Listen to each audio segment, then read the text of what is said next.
नमस्कार विद्यार्थी मित्र, शाश्वत अकॅडमी पुणे आपल्या ऑनलाईन प्लॅटफॉर्मवर आपलं स्वागत आहे. मी कुमार पाटील. आज आपण बघणार आहे इकॉनॉमिक सर्वे. इकॉनॉमिक सर्वे म्हणजे नेमकं काय असतं, इकॉनॉमिक सर्वेचा इतिहास काय आहे, इकॉनॉमिक सर्वेचं महत्त्व काय आहे आणि इकॉनॉमिक सर्वेचं एकूण घटक काय आहेत, या सगळ्यांच्या विषयी आपण माहिती घेणार आहे. यावेळेचा इकॉनॉमिक सर्वे 29 जानेवारी 2026 आला होता.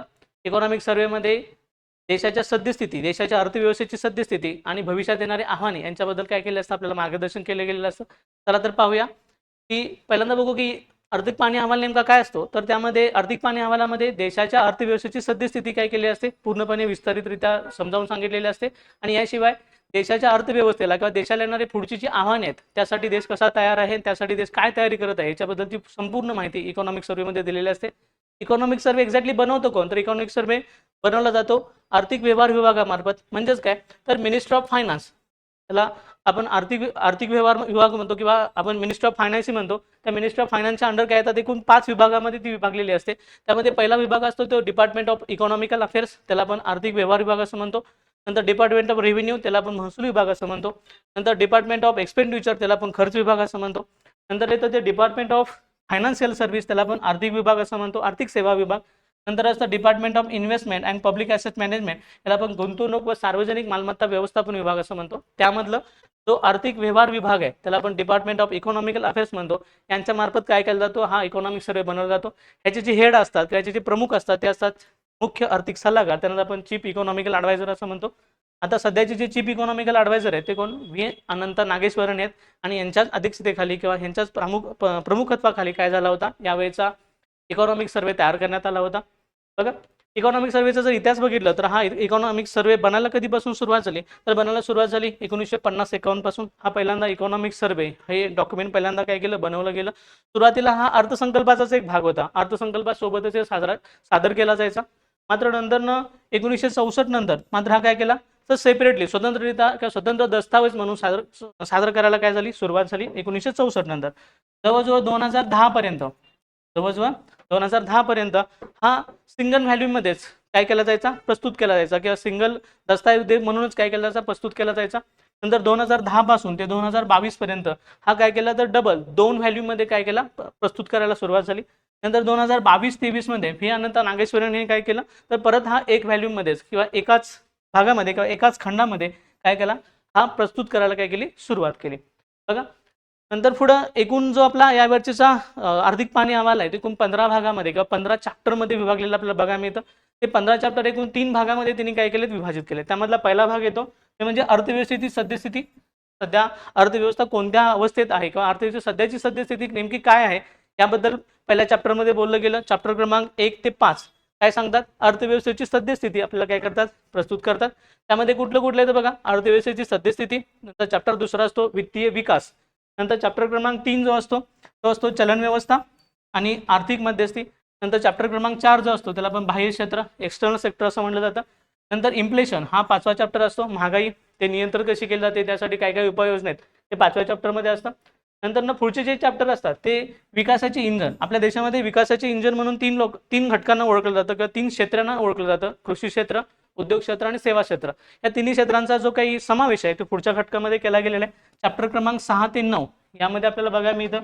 6 मध्ये शेती आणि अन्न व्यवस्थापन. नंतर 7 मध्ये सर्व्हिस सेक्टर, सेवा क्षेत्र. नंतर चॅप्टर क्रमांक 8 मध्ये उद्योग. तर चॅप्टर क्रमांक 9 मध्ये गुंतवणूक आणि पायाभूत सुविधा. अशा 3 घटकांचा किंवा 3 सेक्टरचा समावेश या 6 ते 9 या चॅप्टरमध्ये केलेला आहे. नंतर पुढे येतं 11 ते 13 या चॅप्टरमध्ये. बघा, 11 ते 13 चॅप्टर मधले चॅप्टर काय आहेत पुढे आपल्याला बघायला मिळेल. 11 ते 13 चॅप्टरमध्ये सामाजिक प्रगती, आपण जे काही सोशल डेव्हलपमेंट केले ती आणि मानवी भांडवल याच्याबद्दल काय केलं जातं, तर मांडणी केली जाते. त्यामध्ये कुठले चॅप्टर येतात बघा. पहिलं येतं ते म्हणजे 11वा चॅप्टर शिक्षण आणि आरोग्य. नंतर 12वा चॅप्टर रोजगार आणि कौशल्य विकास. 13वा चॅप्टर येतो ग्रामीण विकास आणि सामाजिक प्रगती. नंतर बाकीचे राहिलेले जे चॅप्टर आहेत ते मगाशी सांगितल्याप्रमाणे की इकॉनॉमिक सर्वेमध्ये भविष्यातले काही वेध घेतले जातात. त्यामध्ये चॅप्टर क्रमांक 10 पर्यावरण आणि हवामानाबद्दल, क्लायमेट चेंज बद्दल, इन्व्हायरमेंट अँड क्लायमेट चेंज याच्याबद्दल 10वा चॅप्टर असतो. नंतर 14वा चॅप्टर आहे भारतामध्ये जी काही येणारी भविष्यामध्ये येणारी जी काही AI टेक्नॉलॉजी आहे, आर्टिफिशियल इंटेलिजन्सची जी टेक्नॉलॉजी आहे, त्यामध्ये भारत कसा तयार आहे, त्यासाठी आपण काय काय उपाययोजना करतो याच्याबद्दल चॅप्टर क्रमांक 14 मध्ये सांगितलेलं आहे. आणि चॅप्टर क्रमांक 15 मध्ये आपण जे काही अर्बनायझेशन सुरू करतोय किंवा आपण जे काही शहरीकरणाकडे धाव घेतोय ते शहरीकरणातली नवीन शहरं कशी असली पाहिजेत, आताच्या शहरांचे प्रॉब्लेम काय सध्या आहेत आणि नवीन शहरं भविष्यातली शहरं कशी असायला पाहिजेत याच्याबद्दलची जी माहिती आहे ते आपल्याला चॅप्टर क्रमांक 15 मध्ये असलेली बघायला मिळते. असे 1 ते 15 ह्या चॅप्टरांना 3 भागामध्ये विभागलेलं बघायला मिळतं. तीन भागामध्ये एकूण चॅप्टर सगळे विभागून काय केलेले आहेत याची डिटेलमध्ये माहिती दिलेली आहे. या व्हिडिओमध्ये आपण प्रत्येक चॅप्टर त्यामधला प्रत्येक चॅप्टर काय इन डिटेलमध्ये बघायचं आहे. त्यामध्ये आताची सद्यस्थिती काय आहे आणि भविष्यामध्ये आपण त्यासाठी काय उपाययोजना करतोय, गव्हर्नमेंटने आतापर्यंत त्यामध्ये उपाययोजना काय केलेल्या आहेत, बजेटमध्ये जे आपण टार्गेट ठेवले होते ते अचीव्ह झाले का, हे आपण चॅप्टर वाईज काय करायला करूया. त्यामधला पहिला चॅप्टर जो येतो स्टेट ऑफ इकॉनॉमिक्स. म्हणजे काय, अर्थव्यवस्थेची सध्याची स्थिती काय आहे. तर अर्थव्यवस्थेची सध्याची स्थिती साधारण इकॉनॉमिक्स सर्वे असं सांगतो की जगामध्ये खूप अशी अनिश्चितता वाढलेली आहे. त्याला अनसर्टेनिटी असं त्यांनी नाव दिलं आणि अनसर्टेनिटीमध्ये सांगितलं की 2024, 25, 26 या वर्षामध्ये अनसर्टेनिटी प्रचंड वाढलेली बघायला मिळते. अनिश्चितता म्हणजे काय, तर देशाचे जे आधीचे जे व्यवहार असायचे किंवा देशाच्या आधीचं जे व्यापाराची धोरणं असायची ती नेहमी आपल्या विचारसरणीची काय असायची, बांधील असायची किंवा विकासाची बांधील असायची. परंतु आता 2 गोष्टींना महत्त्व प्राप्त झालंय, एक सुरक्षा आणि दुसरे तर ते म्हणजे राजकीय विचार.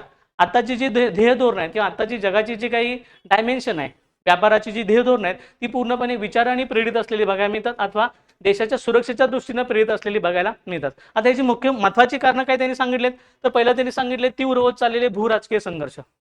भूराजकीय संघर्ष म्हणजे काय, तर आपण पॅलेस्टाईन वाद बघितला, इस्रायल आणि रशियाचा वाद बघितला, इराण इराकमध्ये काय अवस्था चालली ते बघितलं, भारत पाकिस्तानचा जो काय वाद चालू आहे तो आपण बघितला.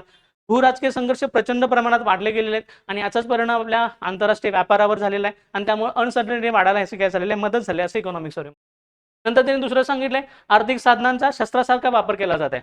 आर्थिक साधनं म्हणजे आपल्या इकॉनॉमीचं जे काही वेपन म्हणजे त्याला वेपनायझेशन म्हणतो आपण, एनर्जी आणि फायनान्स याचं वेपनायझेशन झालेलं आपल्याला बघायला मिळतं. म्हणजे त्याचा एक हत्यार म्हणून वापर केलेला बघायला मिळतो आणि यामुळे अनसर्टेनिटी वाढलेली आहे असं काय म्हणतो इकॉनॉमिक्स सर्वे म्हणतो. तिसरं सांगितलं की तंत्रज्ञानावर जे काही नियंत्रण आहे, आधी काय करायचो आपण, तंत्रज्ञान शेअरिंग करायचो. एखाद्या गोष्टीचं जे तंत्रज्ञान असेल आपण ते काय करायचो, शेअर करायचो एकमेकाला. एका देशाकडून दुसऱ्या देशाला ते काय करायचं, ट्रान्सफर केलं जायचं.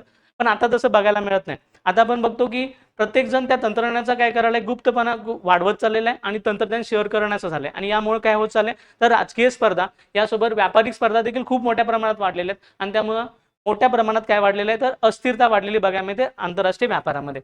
नंतर पुढे येतं मुक्त व्यापारांच्या बद्दल काय ते साशंकता निर्माण झालेला आहे. म्हणजे काय, तर आपली जी फ्री ट्रेड इकॉनॉमी होती बऱ्याच वर्षापासून, जे LPG आल्यापासून फ्री ट्रेड इकॉनॉमी जी राबवत होता बघा, जागतिकीकरणाचा दौर सुरू होता, तो अचानक आपल्याला काय झालं त्यामध्ये डिस्टर्ब झालेलं बघायला मिळतो. कारण का, जर मुक्त व्यापाराच्या दृष्टीनं जर एखाद्या देशामध्ये इन्व्हेस्टमेंट झाली तर आपल्या देशाचं नुकसान होऊ शकतं असं प्रत्येक देशाला साशंकता वाटायला लागलेलं आहे. म्हणजे काय, तर एखाद्या मोठा इन्व्हेस्टर भारतामध्ये आला, समजा भारतामध्ये जे मूळचे काही हजारो वर्ष चाललेले चपलांचे व्यवसाय असतील किंवा कपड्यांचे व्यवसाय असतील किंवा वेगवेगळे जे काही शालींचे व्यवसाय असतील किंवा धनधान्यांचे व्यवसाय असतील, आता समजा त्यामध्ये अचानक कोणतरी FDI मध्ये गुंतवणूक केली आणि ते काय करायला लागले, मोठ्या प्रमाणात त्यामध्ये इन्व्हेस्टमेंट करून जर भारतामध्ये काय करायला लागले, उत्पादन घ्यायला लागले, तर आमची 5000 वर्षापासून किंवा पाठीमागे पिढ्यानपिढ्या चालत आलेले व्यवसाय अचानक काय होतील, बंद पडतील. असं प्रत्येक देशाला भीती आहे की जर इन्व्हेस्टमेंट वाढत गेली, जर जागतिकीकरण वाढत गेलं तर आपले मूळचे जे व्यवसाय ते काय होतील, बंद पडतील आणि या साशंकतेमुळे आपण मुक्त व्यापाराची जी धोरण आहे ती थोडीशी संकुचलेली बघायला मिळतात किंवा त्याला बॅरियर्स लागलेले आपल्याला बघायला मिळतात. आणि सगळ्यात महत्त्वाचा जो मुद्दा त्यांनी डिस्कस केलेला या इकॉनॉमिक सर्वेमध्ये तो म्हणजे क्रिटिकल मिनरलची झालेली सगळ्यात मोठी वाढती स्पर्धा. क्रिटिकल मिनरल्स म्हणजे नेमकं काय असतं, जगाला आता सगळ्यात जास्त ऊर्जेची गरज आहे आणि ऊर्जेसाठी जी लागतात ते लिथियम किंवा कोबाल्ट, मिथेन यासारखी जे काही मोठमोठे काही खनिजे लागतात किंवा सोने चांदी. आता सौर ऊर्जेसाठी वगैरे सोने चांदीची गरज असते, ॲल्युमिनियमची गरज असते. आता हे जे काही क्रिटिकल मिनरल्स आहे त्यामधले काही मिनरल्स आहे ते क्रिटिकल आहे, किती क्रिटिकल म्हणजे की रिअल, ते अजिबात निसर्गामध्ये मुक्त स्वरूपात अवेलेबल नाहीत आणि त्यामुळे ज्या देशाकडे ते अवेलेबल आहे तो देश काय करतोय, तर आंतरराष्ट्रीय व्यापारावर आपलं वर्चस्व मिळवायचा प्रयत्न करतोय. याचं उत्तम उदाहरण म्हणजे चायना.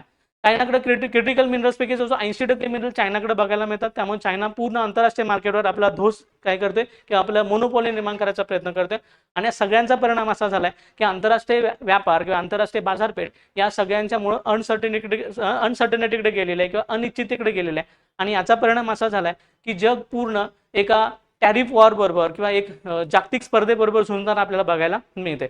नंतर त्यांनी दुसरी गोष्ट सांगितलेली आहे ती म्हणजे काय, तर जगामधले जे प्राथमिक संतुलन आहे ते हरलेलं आहे. आता प्राथमिक संतुलन म्हणजे नेमकं काय असतं, ह्याला आपण प्रायमरी बॅलन्स म्हणतो. म्हणजे काय, एखादा देश काहीतरी जमा करत असतो, आणि त्यासोबत काय करत असतो, तो खर्च करत असतो. समजा एखाद्या देशाने 100 रुपये जमा केली आणि 100 रुपये खर्च केले तर त्याला आपण बॅलन्स आहे असं म्हणतो. परंतु एखाद्या देश 100 रुपये जमा करत असेल आणि 150 रुपये खर्च करत असेल तर सतत त्याच्यावर आपल्याला तूट बघायला मिळते, डेफिसिट बघायला मिळतं. समजलं. आता प्रायमरी बॅलन्स म्हणजे नेमकं काय असतं, तर देशाकडे असे किती पर्याप्त बॅलन्स उपलब्ध आहे की ज्याद्वारे काय करू शकेल, अशा अशा घटकांना किंवा अशा ह्याला तोंड देऊ शकेल, त्याला आपण म्हणतो प्रायमरी बॅलन्स. प्रायमरी बॅलन्स असं किती शिल्लक आहे. आता आपण जगाचा जर विचार केला तर जगातल्या अनेक जे काही विकसित देश आहेत त्यांचा प्रायमरी बॅलन्स एकदम कमी होत चाललाय आणि त्यांचा जो काही कर्ज घेण्याचे प्रमाण आहे ते वाढत चालले, ते 100% जवळजवळ चालले. आपण जर UK बघितलं, युनायटेड स्टेट बघितलं, जपान बघितलं, चायना बघितलं तर ह्यांचं कर्ज घेण्याचं जे प्रमाण आहे ते 100%च्या वर अक्रॉस होत आपल्याला चाललेलं बघायला मिळतं. आणि यामुळे हे धोकादायक आहे की जास्त कर्ज घेऊन जर आपण काय करत असेल, मार्केटमध्ये ओतत असेल आणि त्याद्वारे जर स्पर्धा निर्माण करत असेल ते धोकादायक आहे. त्यामुळे इकॉनॉमिक सर्वे असं म्हणतो की प्राथमिक बॅलन्स हा काय होत चाललाय, अनेक देशांचा कमी होत चाललेला आहे. तर यामध्ये आपल्या देशासाठी एक सकारात्मक बाब ही आहे की ब्राझील आणि भारत यांनी काय केलं, आपला प्रायमरी बॅलन्स शिल्लक ठेवायला खूप मदत केलेली आहे किंवा प्रायमरी बॅलन्स शिल्लक ठेवून काय केलेलं आहे, तर आपले विकास साधण्याचा प्रयत्न केलेला आहे. त्यामध्ये ब्राझील आणि भारत यांचं काय येतं, अग्रगण्य नाव येतं. नंतर दुसरं इकॉनॉमिक सर्वे म्हणतो की सॉव्हरीन एल मध्ये वाढ होत चालली. सॉव्हरीन एल नेमकं काय असतं बघा. आता अशी जर डिफिसिट वाढत गेली, तूट वाढत गेली तर गव्हर्नमेंट काय करतं, तर स्वतः कर्ज उभा करतं. कर्ज उभा करण्यासाठी काय करतं, तर ते काही बॉन्ड किंवा ट्रेजरी बिल असेल, गव्हर्नमेंट सिक्युरिटी असेल ते इश्यू करतं. आता या निर्माण केलेल्या बॉन्ड किंवा ट्रेजरी बिल किंवा सिक्युरिटी असतात ह्यांना दिला जाणारा जो व्याजदर आहे त्या व्याजदराला आपण सॉव्हरीन यील्ड असं म्हणतो. यांना काय म्हणतो आपण, सॉव्हरीन यील्ड असं म्हणतो. आता प्रत्येक देश जास्तीत जास्त कर्ज उभारण करण्यासाठी काय करतो, ह्या सॉव्हरीन यील्डवरचं जे व्याज आहे तो खर्च प्रचंड वाढवत न्यायला लागलाय. ते 5%, 6%, 7%, 8% व्याज वाढवत न्यायला लागलाय.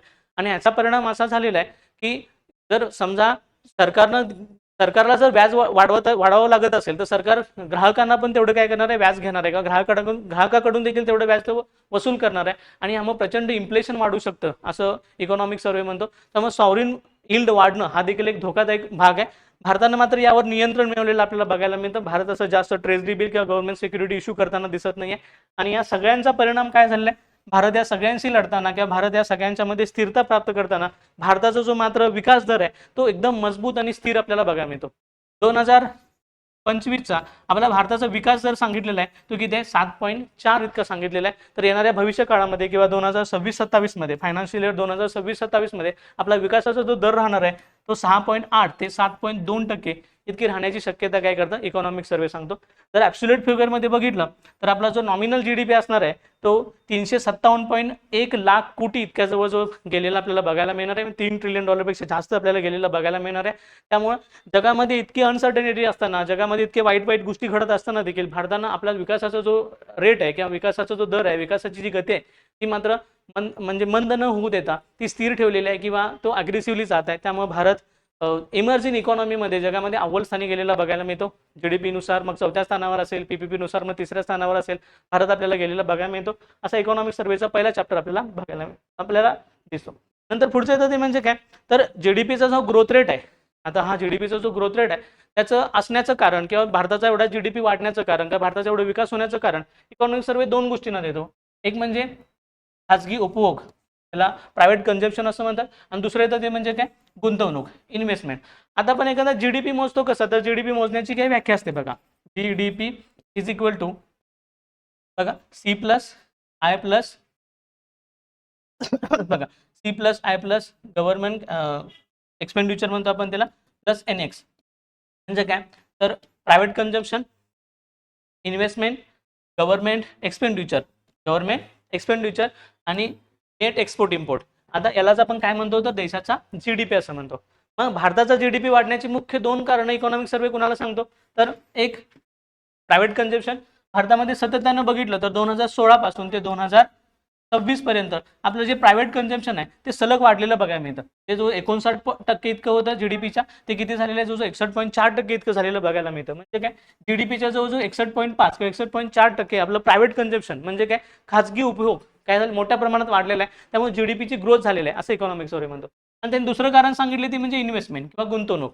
गुंतवणुकीमध्ये बघा हा आय आहे, हा आय जो आहे म्हणजे त्याला आपण इन्व्हेस्टमेंट असं म्हणतो. इन्व्हेस्टमेंट देखील आपण बघितलं तर 2016 पासून ते 2026 पर्यंत सातत्यानं वाढलेली बघायला मिळते. आणि जवळजवळ GDPचे किती टक्के झालेले आहे, तर 30.9% इतके GDPचे झालेले आपल्याला बघायला मिळते.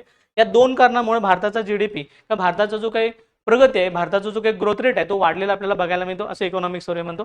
बघा याशिवाय काय त्यांनी सांगितलेलं आहे तर GVA. आता पहिल्यांदा ही कन्सेप्ट समजावून घेणं गरजेचं आहे की GVA म्हणजे काय. GVA म्हणजे काय, आपल्या देशामध्ये समजा दोन गोष्टी तयार होत असतात, एक गुड्स अँड सर्व्हिसेस. देशामध्ये एकूण गुड्स अँड सर्व्हिसेस तयार होतात, त्याला आपण उत्पादन म्हणतो. म्हणजे काय, एकूण उत्पादन, त्यातून आपण वजा काय करणार आहे तर मध्यम खर्च. मध्यम खर्च जे राहतं आपण त्याला काय म्हणतो तर GVA म्हणतो, ग्रॉस व्हॅल्यू ॲडिशन असं म्हटलं जातं. म्हणजे समजा एखाद्या देशामध्ये 100 रुपयाच्या काय झाल्या वस्तू आणि सेवा तयार झाल्या. आता 100 रुपयाची वस्तू सेवा काय नेट प्रॉफिट आहे का नाही, त्यामधून आपल्याला काय वजाव करावा लागेल तर मध्यम खर्च वजाव करावा लागेल. मध्यम खर्च म्हणजे काय तर त्या वस्तू बनवण्यासाठी लागणारे वीज असेल किंवा इतर खर्च असेल किंवा बाकीचे काही गोष्टी आपण त्या काय केल्या असतील, आपण टॅक्स भरले असतील वगैरे, तर जर त्यात वजा केले तर त्याला आपण काय म्हणणार आहे वजा मध्यम खर्च. आपण समजा 40 रुपये केला, जे 60 रुपये राहणार आहे त्याला आपण काय म्हणतो GVA असं म्हणतो. म्हणजे काय, एकूण उत्पादन वजा मध्यम खर्च. एकूण उत्पादन वजा मध्यम खर्च म्हणजे कच्चा माल, वीज आणि इतर घटकावर केलेला खर्च, त्याला आपण काय म्हणतो मध्यम खर्च. जर आपण हा वजा केला ते शिल्लक राहतं त्याला आपण काय म्हणतो तर GVA असं म्हणतो. बघा इकॉनॉमिक सर्वे GVA ची आपल्याला जी काही प्रगती सांगतो तर एकूण टोटल GVA आपल्या देशाचा टोटल जो GVA आहे यामध्ये इन्क्रीमेंट झाले किंवा इन्क्रीज झालेला आपल्याला बघायला मिळतं. 2020ला तो 6.7 इतका होता, तर 2026ला तो 7.3% झालेला बघायला मिळतो. नंतर जर कृषी क्षेत्राचा GVA बघितला तर तो 4.3% इतका होता, नंतर तो कमी होऊन किती झालेला आहे तर 3.1% इतका झालेला आहे. आता बघा हे साल होतं 2020, हा पॅन्डेमिकचा एरा होता, तर बाकीचं सर्व्हिस सेक्टर, इंडस्ट्रियल सेक्टर बंद होतं आणि ॲग्रिकल्चर सेक्टर फक्त खुलं होतं. त्यामुळं त्या दरम्यान आपल्याला ॲग्रिकल्चर सेक्टरचा GVA वाढलेला बघायला मिळतो. नंतर ज्यावेळी सुरळीत सगळं सुरू झाल्यानंतर मात्र ॲग्रिकल्चर सेक्टर जो GVA आहे थोडासा घसरलेला आपल्याला बघायला मिळतो. इंडस्ट्रियल सेक्टरचा GVA मात्र आपल्याला वाढलेला बघायला मिळतो. 2020च्या दरम्यान तो किती होता 5.9% इतका होता, नंतर ते वाढून जवळजवळ किती झालेला आहे तर 7.4% झालेला आहे आपल्याला बघायला मिळतो. नंतर तसंच जवळजवळ सर्व्हिस सेक्टरचा GVA तो पण जवळजवळ 9.1% झालेला आपल्याला बघायला मिळतो. आता हा सगळ्या GVAचंच उदाहरण म्हणजे काय किंवा GVA वाढल्यामुळेच काय झालंय तर भारताच्या प्रगतीमध्ये किंवा ग्रोथमध्ये वाढ झालेली आहे असं इकॉनॉमिक सर्वे आपल्याला सांगतो. नंतर बघा पुढचा मुद्दा, आता त्यांनी दुसरा चॅप्टर सांगितलेला आहे. दुसऱ्या चॅप्टरमध्ये आपल्याला बघायचं आहे ते म्हणजे वित्तीय विकास, जे त्याला आपण फिस्कल डेव्हलपमेंट असं म्हणतो. आता फिस्कल डेव्हलपमेंट म्हणजे काय, मगाशी सांगितल्याप्रमाणे देश काहीतरी जमा करतो, म्हणजे एकूण टोटल रिसिप्ट्स आणि टोटल एक्सपेंडिचर, काही जमा करतो आणि काही खर्च करतो. आता जमा करून जो खर्च करतो त्यामध्ये काही जे शिल्लक राहतं, एकदा सरप्लस राहतं किंवा त्याला आपण डेफिसिट असं म्हणतो, सरप्लस अथवा डेफिसिट. बघा 100 रुपये आपण जमा करत असेल महसूल आणि महसूल इतर ह्याच्यातून, आणि आपण काय करत असेल 100 रुपयेच खर्च करत असेल, बरोबर आहे का, तर आपण याला काय म्हणणार आहे तर बॅलन्स आहे असं म्हणणार आहे किंवा आपण समतोल असं म्हणणार आहे. मात्र 100 रुपये जमा करत असेल आणि आपण 150 रुपये जर खर्च करत असेल तर आपण डेफिसिटमध्ये येतो, बरोबर आहे का. तर दुसऱ्या चॅप्टरमध्ये आपण सांगितलं की आपण डेफिसिटवर काय केलेलं आहे, स्थिरता प्राप्त केलेली आहे. स्थिरता म्हणजे काय, जर बघितलं आपण 2021 मध्ये पॅन्डेमिकच्या एरामध्ये आपला दोन प्रकारचे डेफिसिट, एक वित्तीय तूट आणि दुसरे ती म्हणजे प्राथमिक तूट. म्हणजे वित्तीय तूट म्हणजे काय, बघा 100 रुपये जमा झाले, 150 रुपये खर्च झाले, मात्र 50 रुपये पण असे सोडणार आहे का नाही, तर 50 रुपये आपण काय करतो तर आपण डेप्ट घेतो, कर्ज घेतो. आता ह्या कर्जालाच किंवा ह्या तुटीलाच आपण काय म्हणणार आहे तर फिस्कल डेफिसिट किंवा बजेटरी डेफिसिट असं म्हणतो आपण. फिस्कल डेफिसिट अथवा बजेटरी डेफिसिट असं म्हणतो. आता ही जी फिस्कल डेफिसिट आहे ती 2021च्या दरम्यान किती होती तर जवळजवळ 9.2% इतकी होती असं इकॉनॉमिक सर्वे म्हणतो, आणि ती हळूहळू काय झालेली कमी झालेली बघायला मिळते. सध्या जर ती बघितली तर ती 4.4% इतकीच आपल्याला बघायला मिळते. आणि इकॉनॉमिक सर्वेचे पुढचं जे टार्गेट ठेवलेलं आहे, आपलं जे बजेटचं पुढचं जे टार्गेट आहे ते 4.3% इतकं टार्गेट ठेवण्यात आलेलं आहे 2027 साठी. आता सध्या 4.4 आहे आणि 4.3चं आपण पुढचं काय ठेवलेलं आहे टार्गेट ठेवलेलं आहे असं इकॉनॉमिक सर्वे म्हणतो. दुसरी येते ती म्हणजे प्राथमिक तूट. आता प्राथमिक तूट म्हणजे काय, जर आपण हे लोन घेतलं होतं, जी फिस्कल डेफिसिट आहे यातून काय केलं आपण इंटरेस्ट पेमेंट वजा केलं, IP म्हणतो आपण त्याला, इंटरेस्ट पेमेंट वजा केलं, जी राहते त्याला आपण PD म्हणतो, त्याला आपण प्रायमरी डेफिसिट असं म्हणतो. PD अथवा प्रायमरी डेफिसिट असं म्हणतो. तर प्रायमरी डेफिसिट ती काय होती जवळजवळ 5.7% इतकी होती पॅन्डेमिकच्या एरामध्ये, आणि आता ती एकदम कमी होऊन किती झालेली आहे तर 0.8% इतकी झालेली आपल्याला बघायला मिळते. म्हणजे प्रायमरी डेफिसिट खूप कमी झालेली आपल्याला बघायला मिळते. त्यामुळे जगाचा जर विचार केला तर जगामध्ये भारतानंच काय केलेलं आहे तर आपल्या प्रायमरी डेफिसिटवर आणि फिस्कल डेफिसिटवर नियंत्रण मिळवलेलं आपल्याला बघायला मिळतं. आता हे नियंत्रण मिळवल्यामुळेच जगातल्या अनेक रेटिंग कंपन्यांनी भारताचं जे रेटिंग आहे ते वाढवलेलं बघायला मिळतं. त्यामध्ये मग मॉर्निंग स्टार असेल किंवा S&P असेल, स्टँडर्ड अँड पुअर म्हणतो आपण त्याला, न्यूयॉर्क बेस असणारी एक रेटिंग कंपनी आहे तिला स्टँडर्ड अँड पुअर म्हणतो. स्टँडर्ड अँड पुअर इन जवळजवळ 18 वर्षानंतर, किती वर्ष 18 वर्षानंतर भारताला BB+ आतापर्यंत त्यांनी BB- असं काय दिलं होतं रेटिंग दिलं होतं. 18 वर्षानंतर पहिल्यांदाच भारताला कोणतं त्यांनी मानांकन दिलेलं आहे किंवा त्याला कोणतं रेटिंग दिलेलं आहे, तर BBB+ इतकं रेटिंग दिलेलं आपल्याला बघायला मिळतं. त्याशिवाय मग जपानचे असणारे R&I या देखील जे काही रेटिंग कंपनी आहे तिने देखील आपल्याला काही प्लसमध्ये दिलेलं बघायला मिळतं. कारण का, तर भारतानं इतक्या अनसर्टिनिटीमध्ये किंवा इतक्या अनिश्चिततेच्या व्यापाराच्या उद्योगामध्ये देखील काय केलेलं आहे, आपली इकॉनॉमी स्थिर ठेवण्यामध्ये, आपलं डेफिसिट कमी करण्यामध्ये काय केलेलं आहे, तर चांगला वर्चस्व मिळवलं आहे. या कारणासाठी त्यांनी काय केलं होतं, तर आपल्याला रेटिंग दिलेलं बघायला मिळतं. आता इकॉनॉमिक सर्व्हे म्हणतो की डेफिसिट कमी होण्याचं महत्त्वाचं कारण काय, तर महसुलामध्ये झालेली प्रचंड वाढ. भारताच्या महसुलामध्ये झालेली प्रचंड वाढ हीच काय आहे, डेफिसिट कमी करण्याचं महत्त्वाचं साधन आहे. त्यासाठी त्यांनी काय दिलेलं आहे, तर प्री पेंडेमिक आपल्याकडे जे महसूल जमा होत होता किंवा जे टॅक्स जमा होत होता त्यामध्ये इनडायरेक्ट टॅक्सचं जे प्रमाण होतं ते 52% होतं. म्हणजे 100 रुपये टॅक्स जमा झाला त्यातला 52 रुपये कुठल्या टॅक्सनं जमा व्हायचे, डायरेक्ट टॅक्सनं, आणि 48 रुपये कुठल्या टॅक्सनं जमा व्हायचे, इनडायरेक्ट टॅक्सनं जमा व्हायचे. बघा 100 रुपयापैकी 52 रुपये डायरेक्ट टॅक्स आणि 48 रुपये इनडायरेक्ट टॅक्स. आता तुम्ही म्हणाल यामध्ये काय बदल आहे, तर आता पुढचा भाग बघा. 2025चा त्यांनी आकडेवारी दिलेला आहे की 2025च्या आकडेवारीनुसार डायरेक्ट टॅक्समध्ये इन्क्रिजेशन होऊन त्यामध्ये किती झालेलं आहे, तर 59% इतका टॅक्स आपल्याला डायरेक्ट टॅक्सनं जमा होतो आणि 41% टॅक्स इतका काय होतो, इनडायरेक्ट टॅक्सनं जमा होतो. आता म्हणजे काय बघा, इनडायरेक्ट टॅक्सनं जर जास्त रक्कम जमा होत असेल तर याचा अर्थ काय, तर सामान्य, कारण इनडायरेक्ट टॅक्स कुणावर असतो, तर सगळ्यांच्यावर असतो. म्हणजे पेन्सिल खरेदी केली तरी, भाजीपाला खरेदी केला तरी, किंवा मोबाईल, छोट्या मोठ्या वस्तू, जीवनावश्यक वस्तू, या सगळ्यांच्यावर आपण जीएसटी लावतो. आता जीएसटी इनडायरेक्ट टॅक्स आहे. जर सरकारला इनडायरेक्ट टॅक्समधून इन्कम जास्त होत असेल तर याचा अर्थ मार्केटमध्ये महागाईची अवस्था खूप जास्त आहे किंवा आपण सामान्य लोकांच्यावर काय करतोय, टॅक्सचा जास्त भार देतोय असा त्याचा अर्थ होतो. आणि जर डायरेक्ट टॅक्समधून भारताला जर किंवा इतर जगातल्या कोणत्याही देशाला जर डायरेक्ट टॅक्समधून मोठ्या प्रमाणात महसूल जमा होत असेल तर त्याला काय म्हटलं जातं, तर हे त्याचं खरं इन्कम मानलं जातं किंवा खरा त्याचा महसूल मानला जातो. समजलं. यामुळं इकॉनॉमिक सर्व्हे असं म्हणतो की आपण पेंडेमिक ॲव्हरेज म्हणजे पेंडेमिकच्या पूर्वी किंवा पेंडेमिकमध्ये काय होत होतं, तर डायरेक्ट टॅक्सचं जे कलेक्शन आहे ते 52% होतं आणि इनडायरेक्ट टॅक्सचं कलेक्शन होतं ते 48% होतं. नंतर मात्र ते कमी होऊन डायरेक्ट टॅक्सचं कमी जे काही कलेक्शन आहे ते वाढलेलं आहे, 59% झालेलं आहे, आणि इनडायरेक्ट टॅक्सचं जे कलेक्शन आहे ते कमी झालेलं बघायला मिळतं, जो 41% झालेलं बघायला मिळतं. लक्षात आलं का, प्रत्यक्ष करांचा वाटा आणि अप्रत्यक्ष करांचा वाटा या गोष्टी काय करायच्या, व्यवस्थित लक्षात ठेवायच्या. नंतर ना डायरेक्ट टॅक्समध्ये त्यांनी सांगितलं की आयकरचे काही म्हणजे आपण इन्कम टॅक्स रिटर्न म्हणतो त्यांची भरणाऱ्यांची जी काही संख्या आहे त्यामध्ये खूप मोठ्या प्रमाणात बदल झालेला बघायला मिळतो. 2021-22 मध्ये IT रिटर्न भरणारी संख्या किती होती, तर 6.9 कोटी इतकी होती. ती वाढून किती झालेली आहे, तर 9.2 करोड इतकी झालेली आहे आपल्याला बघायला मिळतं. एवढ्या लोकांनी IT रिटर्न भरल्यामुळेच काय झालंय, तर डायरेक्ट टॅक्समध्ये इन्क्रीज झालेलं बघायला मिळतं. बघा पुढची गोष्ट सांगता येते की भारतामध्ये महसूल वाढायचं सगळ्यात महत्त्वाचं कारण येतं ते म्हणजे जीएसटी येतं. आता जीएसटी मध्ये आपण बघितलं तर जीएसटी मध्ये पहिला मुद्दा त्यांनी सांगितलाय ई-वे बिल. ई-वे बिल म्हणजे काय, तर एखाद्या राज्यामध्ये तयार होणारा माल किंवा एखाद्या भागामध्ये तयार होणारा माल जर दुसऱ्या भागामध्ये आपण विकत असेल किंवा दुसऱ्या राज्यामध्ये विकत असेल तर ठिकठिकाणी आपण काय भरतो, तर आपण पहिला जकात घ्यायचो. त्या जकातच्या ठिकाणी इनडायरेक्ट टॅक्स आपण जो जकात ऑक्ट्राय घ्यायचो त्या ठिकाणी आलेला आहे ई-वे बिल. आता ई-वे बिलच्या या संख्येमध्ये मोठ्या प्रमाणात वाढ झाली असं इकॉनॉमिक सर्व्हे म्हणतो. बघा आधी ई-वे बिल मधून मिळणारी जी रक्कम होती ती किती होती, 70.3 कोटी इतकी होती. ती वाढून किती झालेली आहे, तर 115 कोटी इतकी झालेली आहे. ई-वे बिल मधून मिळणारी जी काही आपल्याला महसूल आहे तो वाढला गेलेला आहे. याचा अर्थ काय वाढलेला आहे, तर आर्थिक ऍक्टिव्हिटी पण वाढली गेलेली आहे असा त्याचा अर्थ होतो. दुसरं इथं जे काही जीएसटीचं जे संकलन आहे ते आधी किती होतं, तर 13.8 कोटी, म्हणजे किती, फायनान्शियल इयर 2023 मध्ये किती होतं, 13.8 कोटी इतकं होतं, लाख कोटी इतकं होतं. नंतर ते फायनान्शियल 2026 मध्ये 19.5 लाख कोटी इतकं झालेलं आपल्याला बघायला मिळतं. नंतर त्यांनी सांगितलंय की जीएसटी 2.0 आता खास करून आयोग काय करतो, तर आपण ज्यावेळी अशा गोष्टी येतात त्यावर क्वेश्चन हा हमखास विचारला जातो. आता मेक इन इंडिया 2.0 याच्यावर बला क्वेश्चन विचारला गेला होता. नंतर ना ज्यावेळी नवीन आपण रिफॉर्म्स करतो त्या रिफॉर्म्सवर 100% आयोग क्वेश्चन विचारत असतो. त्यामुळे याच्याकडे थोडंसं व्यवस्थित लक्ष देणं गरजेचं आहे. सरकारच्या महसुलाचं मुख्य जे साधन होतं ते जीएसटी होतं. त्यामुळे सरकारने काय केलं, जीएसटी मध्ये रिफॉर्म्स आणला आणि त्याला नाव दिलं जीएसटी 2.0. आणि यामध्ये त्यांनी काय केलं, जे आधीचे जे स्लॅब होते, आधीचे 0% किंवा 5%, 12%, 18%, 28% हे जे काही स्लॅब होते 4-5 ते कमी केले. आता 2 स्लॅब ठेवले, एक 5% आणि दुसरं इथं 18%, असे 2 स्लॅब ठेवले.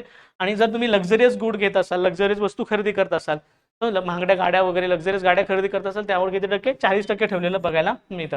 आणि यामुळे काय झालेलं आहे, या रिफॉर्म्समुळे सामान्यांच्या जीवनामध्ये बदल झालेला आहे असं काय होतं इकॉनॉमिक सर्व्हेचं मत आहे.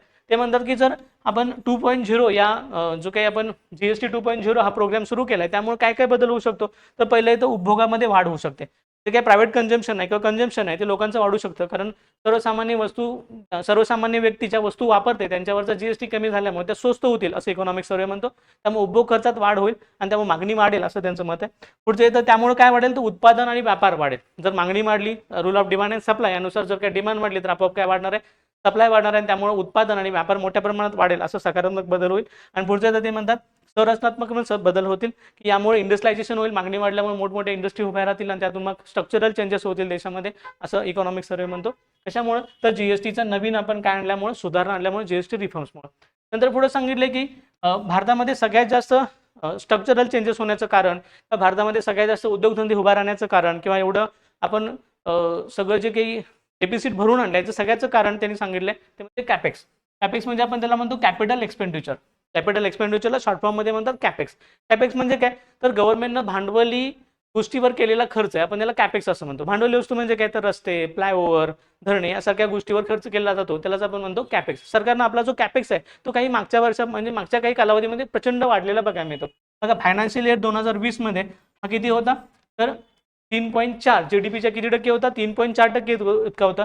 तो वाढून किती झालेला आहे तर फायनान्शियल इयर 2025 मध्ये तो किती झालेला आहे तर 4.3% इतका, जीडीपीच्या 4.3% इतका वाढलेला बघायला मिळतो. आणि याचाच परिणाम म्हणजे केंद्र सरकारनं वाढवलेला आहे तसं राज्य सरकारनं पण वाढवलेला आहे. राज्य सरकारचा पण आधी काय होता तर 2.1 होता, नंतर त्यांनी वाढून जवळजवळ 2.4 पर्यंत काय केलेला झालेला बघायला मिळतो. प्रत्येक राज्यानं आपला कॅपिटल एक्सपेंडिचर काय झालेला आहे वाढलेला आहे आणि यामुळे देशामध्ये स्ट्रक्चरल चेंजेस पण झालेले आहेत, रोजगार पण उभे राहिलेले आहेत आणि सामान्य लोकांना यामध्ये सहभाग पण होता आलेलं आपल्याला बघायला मिळतं आणि त्यामुळेच देशामध्ये इतकी प्रगती झालेली बघायला मिळते असं इकॉनॉमिक सर्वे म्हणतो. नंतर पुढे बघा की पुढची गोष्ट त्यांनी काय दिली तर चॅप्टर क्रमांक 3 चलनविषयक व्यवस्थापन, त्याला आपण मॉनिटरी मॅनेजमेंट असं म्हणतो. आता मॉनिटरी मॅनेजमेंट म्हणजे काय असतं तर भारतामध्ये जो काही चलनाचा जो काही दर सुरू असतो किंवा चलनाचं जे काही फ्लो सुरू असतो त्या फ्लोवर काय नियंत्रण कोण करते तर आरबीआय नियंत्रण करत असतं. कोण नियंत्रण करत असतं आरबीआय. या नियंत्रणाचा आपण आरबीआयची मॉनिटरिंग पॉलिसी असं म्हणतो. आरबीआयचं मॉनिटरिंग करणं किंवा मॉनिटरिंग पॉलिसी असं म्हणतो. इकॉनॉमिक सर्वे म्हणतो की आरबीआयने इतकं चांगलं मॉनिटरिंग केलेलं आहे की त्यामुळे देशामध्ये काही स्ट्रक्चरल चेंजेस झालेले बघायला मिळतात. ते पहिल्यांदा सांगतात की रेपो रेटमध्ये काय करण्यात आलं तर 8 बेसिक पॉईंटनं काय करण्यात आला रेपो रेट, आर म्हणतो आपण त्याला रेपो रेट. रेपो रेट म्हणजे काय तर ज्या काही बँका असतात, व्यापारी बँका असतात त्या आरबीआयकडून शॉर्ट टर्मसाठी जे काही करतात लोन घेतात आपल्या गव्हर्नमेंट सिक्युरिटी तारण ठेवून त्याला आपण रेपो रेट असं म्हणतो. ज्या दराने घेतात त्याला आपण रेपो रेट असं म्हणतो. आता रेपो रेटमध्ये काय केलं तर आरबीआयनं 0.8% म्हणजे 8 बेसिक पॉईंट काय केली कमतरता केलेली बघायला माहिती मागच्या काही दिवसामध्ये. त्यामुळं बँकांना स्वस्त व्याजदरानं कर्ज मिळाल्यामुळे मोठ्या प्रमाणात त्यांनी काय केलं खाली देखील कर्ज काय केलंय स्वस्त दरात दिलेलं आहे आणि त्यामुळे देशामध्ये जो काही इकॉनॉमिकलचे सर्क्युलेशन आहे ते वाढायला सुरुवात झालेलं आहे आणि त्यामुळे व्यापार आणि जे काही उद्योगधंदे आहेत त्यामध्ये वाढलेलं बघायला मिळतं असं इकॉनॉमिक सर्वे म्हणतो. नंतर दुसरं ते काय म्हणतात की जसं बँकांनी कर्ज द्यायला चालू केलं तर सगळ्यात जास्त कर्ज बँकांनी कुठं दिलं असं म्हणतात एमएसएमई इंडस्ट्री. आता एमएसएमई इंडस्ट्री म्हणजे काय तर आपण मायक्रो स्मॉल मीडियम एंटरप्राइजेस असं म्हणतो.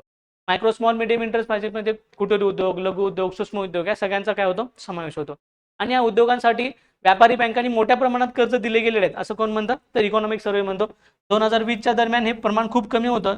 2025च्या दरम्यान जवळजवळ 27 लाख कोटी इतकी रक्कम काय केलेली आहे तर त्यांनी लेंड केलेली आहे किंवा त्यांनी कर्ज स्वरूपात एमएसएमई इंडस्ट्रीला दिलेलं आहे. त्यामुळे सामान्य किंवा एकदम छोटे छोटे जे उद्योगधंदे आहेत कुटीर उद्योग, लघु उद्योग यांच्यामध्ये ड्रास्टिकली चेंज झालाय असं इकॉनॉमिक सर्वे असं म्हणतो. नंतर पुढे येतं की हे सगळं कधी बँक करू शकते जर बँकांची जी हेल्थ आहे ती चांगली असेल तर. बँकांची हेल्थ म्हणजे काय तर बँका स्वतः अडचणीत नसतील किंवा बँकांची जी पैशाची तरलता आहे जर ती उत्तम असेल म्हणजे दिलेली कर्ज जर वेळेवर परत येत असतील आणि तर त्यांना वेळच्या वेळेचे जे हप्ते असतील किंवा मुद्दल असेल तर ती परत मिळत असेल तरच हे बँका काय करू शकतील या इकॉनॉमिक सर्क्युलेशनमध्ये भाग घेऊ शकतील. इकॉनॉमिक सर्वे असं म्हणतो की बँकांची हेल्थ आता मागच्या काही दिवसामध्ये खूप चांगली झालेली आहे. यासाठी ही हेल्थ मोजण्यासाठी आपण काय काढतो तर एनपीए काढतो. आपण काय काढत असतो एनपीए, त्याला म्हणतात नॉन परफॉर्मिंग असेट. आता नॉन परफॉर्मिंग असेट म्हणजे काय बँकांनी दिलेली कर्ज ती किती प्रमाणात परत आलेले आहेत ह्यांचा मोजण्याचा जो रेशो असतो तो रेशो आपण एनपीए मध्ये म्हणतो, नॉन परफॉर्मिंग ॲसेट मध्ये मोजत असतो. ते बँकांनी दिलेली कर्ज ती किती प्रमाणात परत आलेले आहेत ह्याला आपण एनपीए असं म्हणतो. सो 2 प्रकारचे एनपीए असतात, ग्रॉस एनपीए आणि नेट एनपीए. आपण जर पेंडेमिकच्या एरियामध्ये मार्च 2018 पर्यंत आपण बघितला तर जो एनपीए होता भारतीय बँकाचा जो 11.29% होता आणि जो काही नेट एनपीए आहे तो देखील किती होता तर 6.6% इतका असलेला बघायला मिळतं. नंतर ना असं मग बघायला मिळतं की सप्टेंबर 2023 पर्यंत यामध्ये बराचसा चेंजेस झालेला आहे. जर भारतीय बँकाचा ग्रॉस एनपीए आहे तो किती टक्के, तर 3.2% इतका आहे आणि नेट एनपीए किती आहे, तर 0.8% इतका असलेला बघायला मिळतं. बँकांची जी ही जी हेल्थ काय झालेली आहे, सुधारलेली आहे, किंवा ही हेल्थ जी सुधारण्यामध्ये बँकांनी विजय प्राप्त केलेला आहे, यामुळेच बँका अडचणीत येण्यापासून वाचल्या गेलेल्या आहेत आणि त्यामुळेच भारतामध्ये मोठ्या प्रमाणात M3 आणि M0 यांचं प्रमाण आपल्याला वाढलेलं बघायला मिळतं. म्हणजे काय, बँकांनी दिलेलं कर्ज जर वेळेवर परत आलं आणि बँकांच्या हातामधलं जे खेळतं भांडवल आहे ते खेळत राहिलं, त्यालाच आपण त्या खेळत्या भांडवलाचं आपण काय म्हणतो, M3 असं म्हणतो, ब्रॉड मनी असं म्हणतो. बरं का, M3ला आपण काय म्हणतो, ब्रॉड मनी. यामध्ये काय असतं, तर बँका जास्ती कोणत्या पैशावर जास्तीत जास्त पतनिर्मिती करू शकतात त्याला आपण काय म्हणणार आहे, तर त्याला ब्रॉड मनी असं म्हणणार आहे. म्हणजे काय, तर बँकांच्या जवळ जास्त कालावधीसाठी ठेवायला असलेला जो पैसा आहे, 3 वर्षासाठी, 5 वर्षासाठी, एफडी असेल, आरडी असेल, किंवा 3, 4, 5 वर्षासाठी ठेवलेल्या मुदत ठेवी असतील, ह्या बँकांना जास्त पतनिर्मितीसाठी उपयोगाच्या ठरतात, सोयीच्या ठरतात. त्यामुळे इकॉनॉमिक सर्वे असं म्हणतो की M3 मध्ये जवळजवळ काय झालेलं आहे, 2023 मध्ये 12.1% इतकं काय झालेलं आहे, वाढ झालेली बघायला मिळते. आणि M0 रिझर्व्ह मनीमध्ये देखील किती टक्क्याने वाढ झालेली बघायला मिळते, तर 9.4% इतकी वाढ झालेली बघायला मिळते. ओव्हरऑल इकॉनॉमिक सर्वे असं म्हणतो की भारताचं जे काही चलनविषयक व्यवस्थापन आहे, मॉनिटरी मॅनेजमेंट आहे, ते एकदम मजबूत आहे. त्यामुळे जगामध्ये किती महागाई किंवा मंदीची अवस्था निर्माण झाली तरी भारतीय बँका आणि RBI इतक्या स्ट्रॉंग पोझिशनमध्ये आहे किंवा इतक्या चांगल्या अवस्थेमध्ये आहे की त्या महागाई किंवा मंदीला ती मजबूतरित्या काय देऊ शकते, तोंड देऊ शकते, असं इकॉनॉमिक सर्वे म्हणतो. नंतर पुढे ते बोलतात पेन्शन आणि विमा. पुढच्या भागामध्ये काय होतं, पेन्शन आणि विमा. त्यांनी सांगितलं की 2 प्रकारच्या पेन्शन योजना गव्हर्नमेंटनं प्रोव्हाइड केल्या होत्या. एक होती अटल पेन्शन योजना आणि दुसरं होतं ते म्हणजे NPS, नॅशनल पेन्शन स्कीम. अशा 2 प्रकारच्या काय केल्या होत्या त्यांनी, तर विमा आपल्याला प्रोव्हाइड केले होते. तर इकॉनॉमिक सर्वे म्हणतो की यांच्या सदस्य संख्येमध्ये प्रचंड वाढ झालेली आहे. बघा, आधी फायनान्शियल इयर 2016 मध्ये अटल पेन्शन योजनेमध्ये किती लोक होते, तर 24.6 लाख सदस्य नोंदणीकृत होते. नंतर त्यांची वाढून किती झालेले आहेत, फायनान्शियल इयर 2025 मध्ये जवळजवळ 641.3 लाख सदस्य वाढलेले आपल्याला बघायला मिळतात. त्याचप्रमाणे आपण NPS मध्ये बघितलं, नॅशनल पेन्शन स्कीम किंवा नॅशनल पेन्शन सिस्टीम मध्ये आपण जर बघितलं, तर आधी सदस्य संख्या किती होती 2016ला, तर 97.5 लाख सदस्य संख्या नोंद होती. ती वाढून 2025 मध्ये किती झालेली आहे, तर 198.6 लाख सदस्य काय झालेले आहेत, वाढलेले आपल्याला बघायला मिळतात. यामध्ये आता AUM म्हणजे काय, ॲसेट अंडर मॅनेजमेंट. आपण जे काही प्रीमियम भरतो पेन्शनमध्ये, म्हणजे प्रीमियम काही भरत असतो की आपल्याला उतार वयामध्ये काय मिळावं, पेन्शन मिळावं. अटल पेन्शन योजनेमध्ये आपण काय करतो, 20 वर्ष 30 वर्षासाठी प्रीमियम भरतो. त्यानंतर 60 वर्षानंतर आपल्याला त्याचं काय मिळतं, बेनिफिट मिळायला चालू होतात. महिन्याला काही रक्कम किंवा वर्षाला काही रक्कम आपल्याला काय होते, प्राप्त होते. आता हे जे प्रीमियम म्हणतो आपण किंवा ही भरलेली जे काही काय ॲसेट आहे, त्याला ॲसेट अंडर मॅनेजमेंट किती कोटी रक्कम आहे ॲसेट अंडर मॅनेजमेंट, तर 16 म्हणजे फायनान्शियल इयर 2016 मध्ये किती होती, तर 0.51 हजार कोटी इतकी रक्कम काय होती, AUM मध्ये होती. ती वाढून किती झालेली आहे, तर 44.8 हजार कोटी इतकी रक्कम ती वाढलेली आपल्याला बघायला मिळते, असेट अंडर मॅनेजमेंटच्या अंडर आलेली बघायला मिळते. नंतर त्याप्रमाणे NPS मध्ये पण सेम तेच प्रकार बघायला मिळतो. तर 118.3 हजार कोटी इतकी रक्कम 2016ला होती, ती वाढून जवळजवळ 1398.7 हजार कोटी इतकी रक्कम काय बघायला मिळते, तर असेट अंडर मॅनेजमेंट अंतर्गत आलेली बघायला मिळते. त्यामध्ये ड्रास्टिकली चेंज झालेला आपल्याला बघायला मिळतो. दुसरी गोष्ट बोलता येते विमा किंवा इन्शुरन्स बद्दल. बघा, इकॉनॉमिक सर्वे म्हणतो की इन्शुरन्सच्या जे काही घेण्यामध्ये किंवा इन्शुरन्सच्या प्रीमियममध्ये मोठ्या प्रमाणात वाढ झालेली आहे. फायनान्शियल इयर 2021 मध्ये जवळजवळ 8.3 कोटी लोकांनी काय केलं होतं, म्हणजे इन्शुरन्सचा प्रीमियम भरला होता. ते वाढून किती झालेलं आहे, जवळजवळ 11.9 कोटी इतकी प्रीमियम इन्शुरन्स आपल्याला झालेलं बघायला मिळतं. त्याशिवाय 77.4 लाख कोटी इतक्यामध्ये काय झालेलं आहे, आपली विमा क्षेत्राची उलाढाल एकूण झालेली बघायला मिळते 2025 मध्ये. जवळजवळ म्हणजे फायनान्शियल इयर 2025 मध्ये 77.4 लाख कोटी इतकी विमा क्षेत्राची आपल्याला उलाढाल बघायला मिळते. जवळजवळ 6.3 लाख कोटीचे लाभ मिळालेले बघायला मिळतात विमा क्षेत्रामध्ये. ते मेडिक्लेम असतील किंवा जीवन विमा असेल, आजीवन विमा असेल, यांच्यामध्ये जवळजवळ 6.3 लाख कोटीचे लाभ झालेले बघायला मिळतात. नंतर सध्याचे पेंडिंग केस आहेत किंवा पेंडिंगचे दावे ते जवळजवळ 1.9 लाख कोटीचे पेंडिंग दावे जे पुढे काय होतील, क्लिअर होतील, असं इकॉनॉमिक सर्वे म्हणतो. त्याशिवाय मार्च 2025 पर्यंत आपण काय केलेलं आहे, तर इन्शुरन्सचं खूप मोठं जाळं विणलेलं आहे, ज्यामध्ये 22,079 विमा कार्यालय सुरू करण्यात आलेले आहेत आणि जवळजवळ 83 लाख वितरण भागीदार आपल्याला त्यामध्ये निर्माण झालेले बघायला मिळतात. तर 2 गोष्टीबद्दल त्यांनी बोललेलं आहे, एक पेन्शन आणि दुसरं येतं विमा. आता पुढचं ते काय बोलतायत, तर जे काही मायक्रो फायनान्स आहे, म्हणजे आता बँका किंवा कमर्शियल बँका मोठमोठ्या लोकांना काय करतात, कर्ज देतात, कारण त्यांच्याकडे काय असतं, तर चांगलं ते तारण ठेवू शकतात. कोलॅटरल चांगलं असतं. परंतु छोट्या लोकांना कर्ज देण्यासाठी सरकारनं काय केलं होतं, तर 2 स्कीम आणल्या होत्या. पहिली स्कीम आणली होती प्रधानमंत्री मुद्रा योजना आणि दुसरी होती ती म्हणजे होती पीएम स्वनिधी योजना. आता यामध्ये काय चेंजेस झाले किंवा यातून काय बदल झाले आपल्या इकॉनॉमीमध्ये ते इकॉनॉमिक सर्व्हे काय सांगतो बघा. तर जवळजवळ 36.18 लाख कोटीचं काय करण्यात आले, तर या योजनेअंतर्गत कर्ज वितरण करण्यात आले. ह्या कर्जाचे काही प्रकार पाडले होते त्यांनी आणि त्यावर आयोगाने क्वेश्चन पण विचारला होता. शिशु, किशोर, तरुण प्लस असे त्यांनी काय केले, ते प्रकार पाडले होते.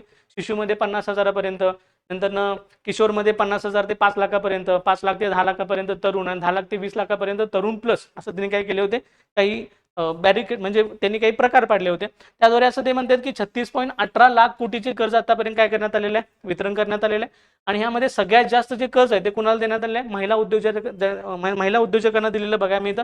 त्यामध्ये जवळजवळ 69% वाटा कुणाचा होता, महिला उद्योजकांचा होता.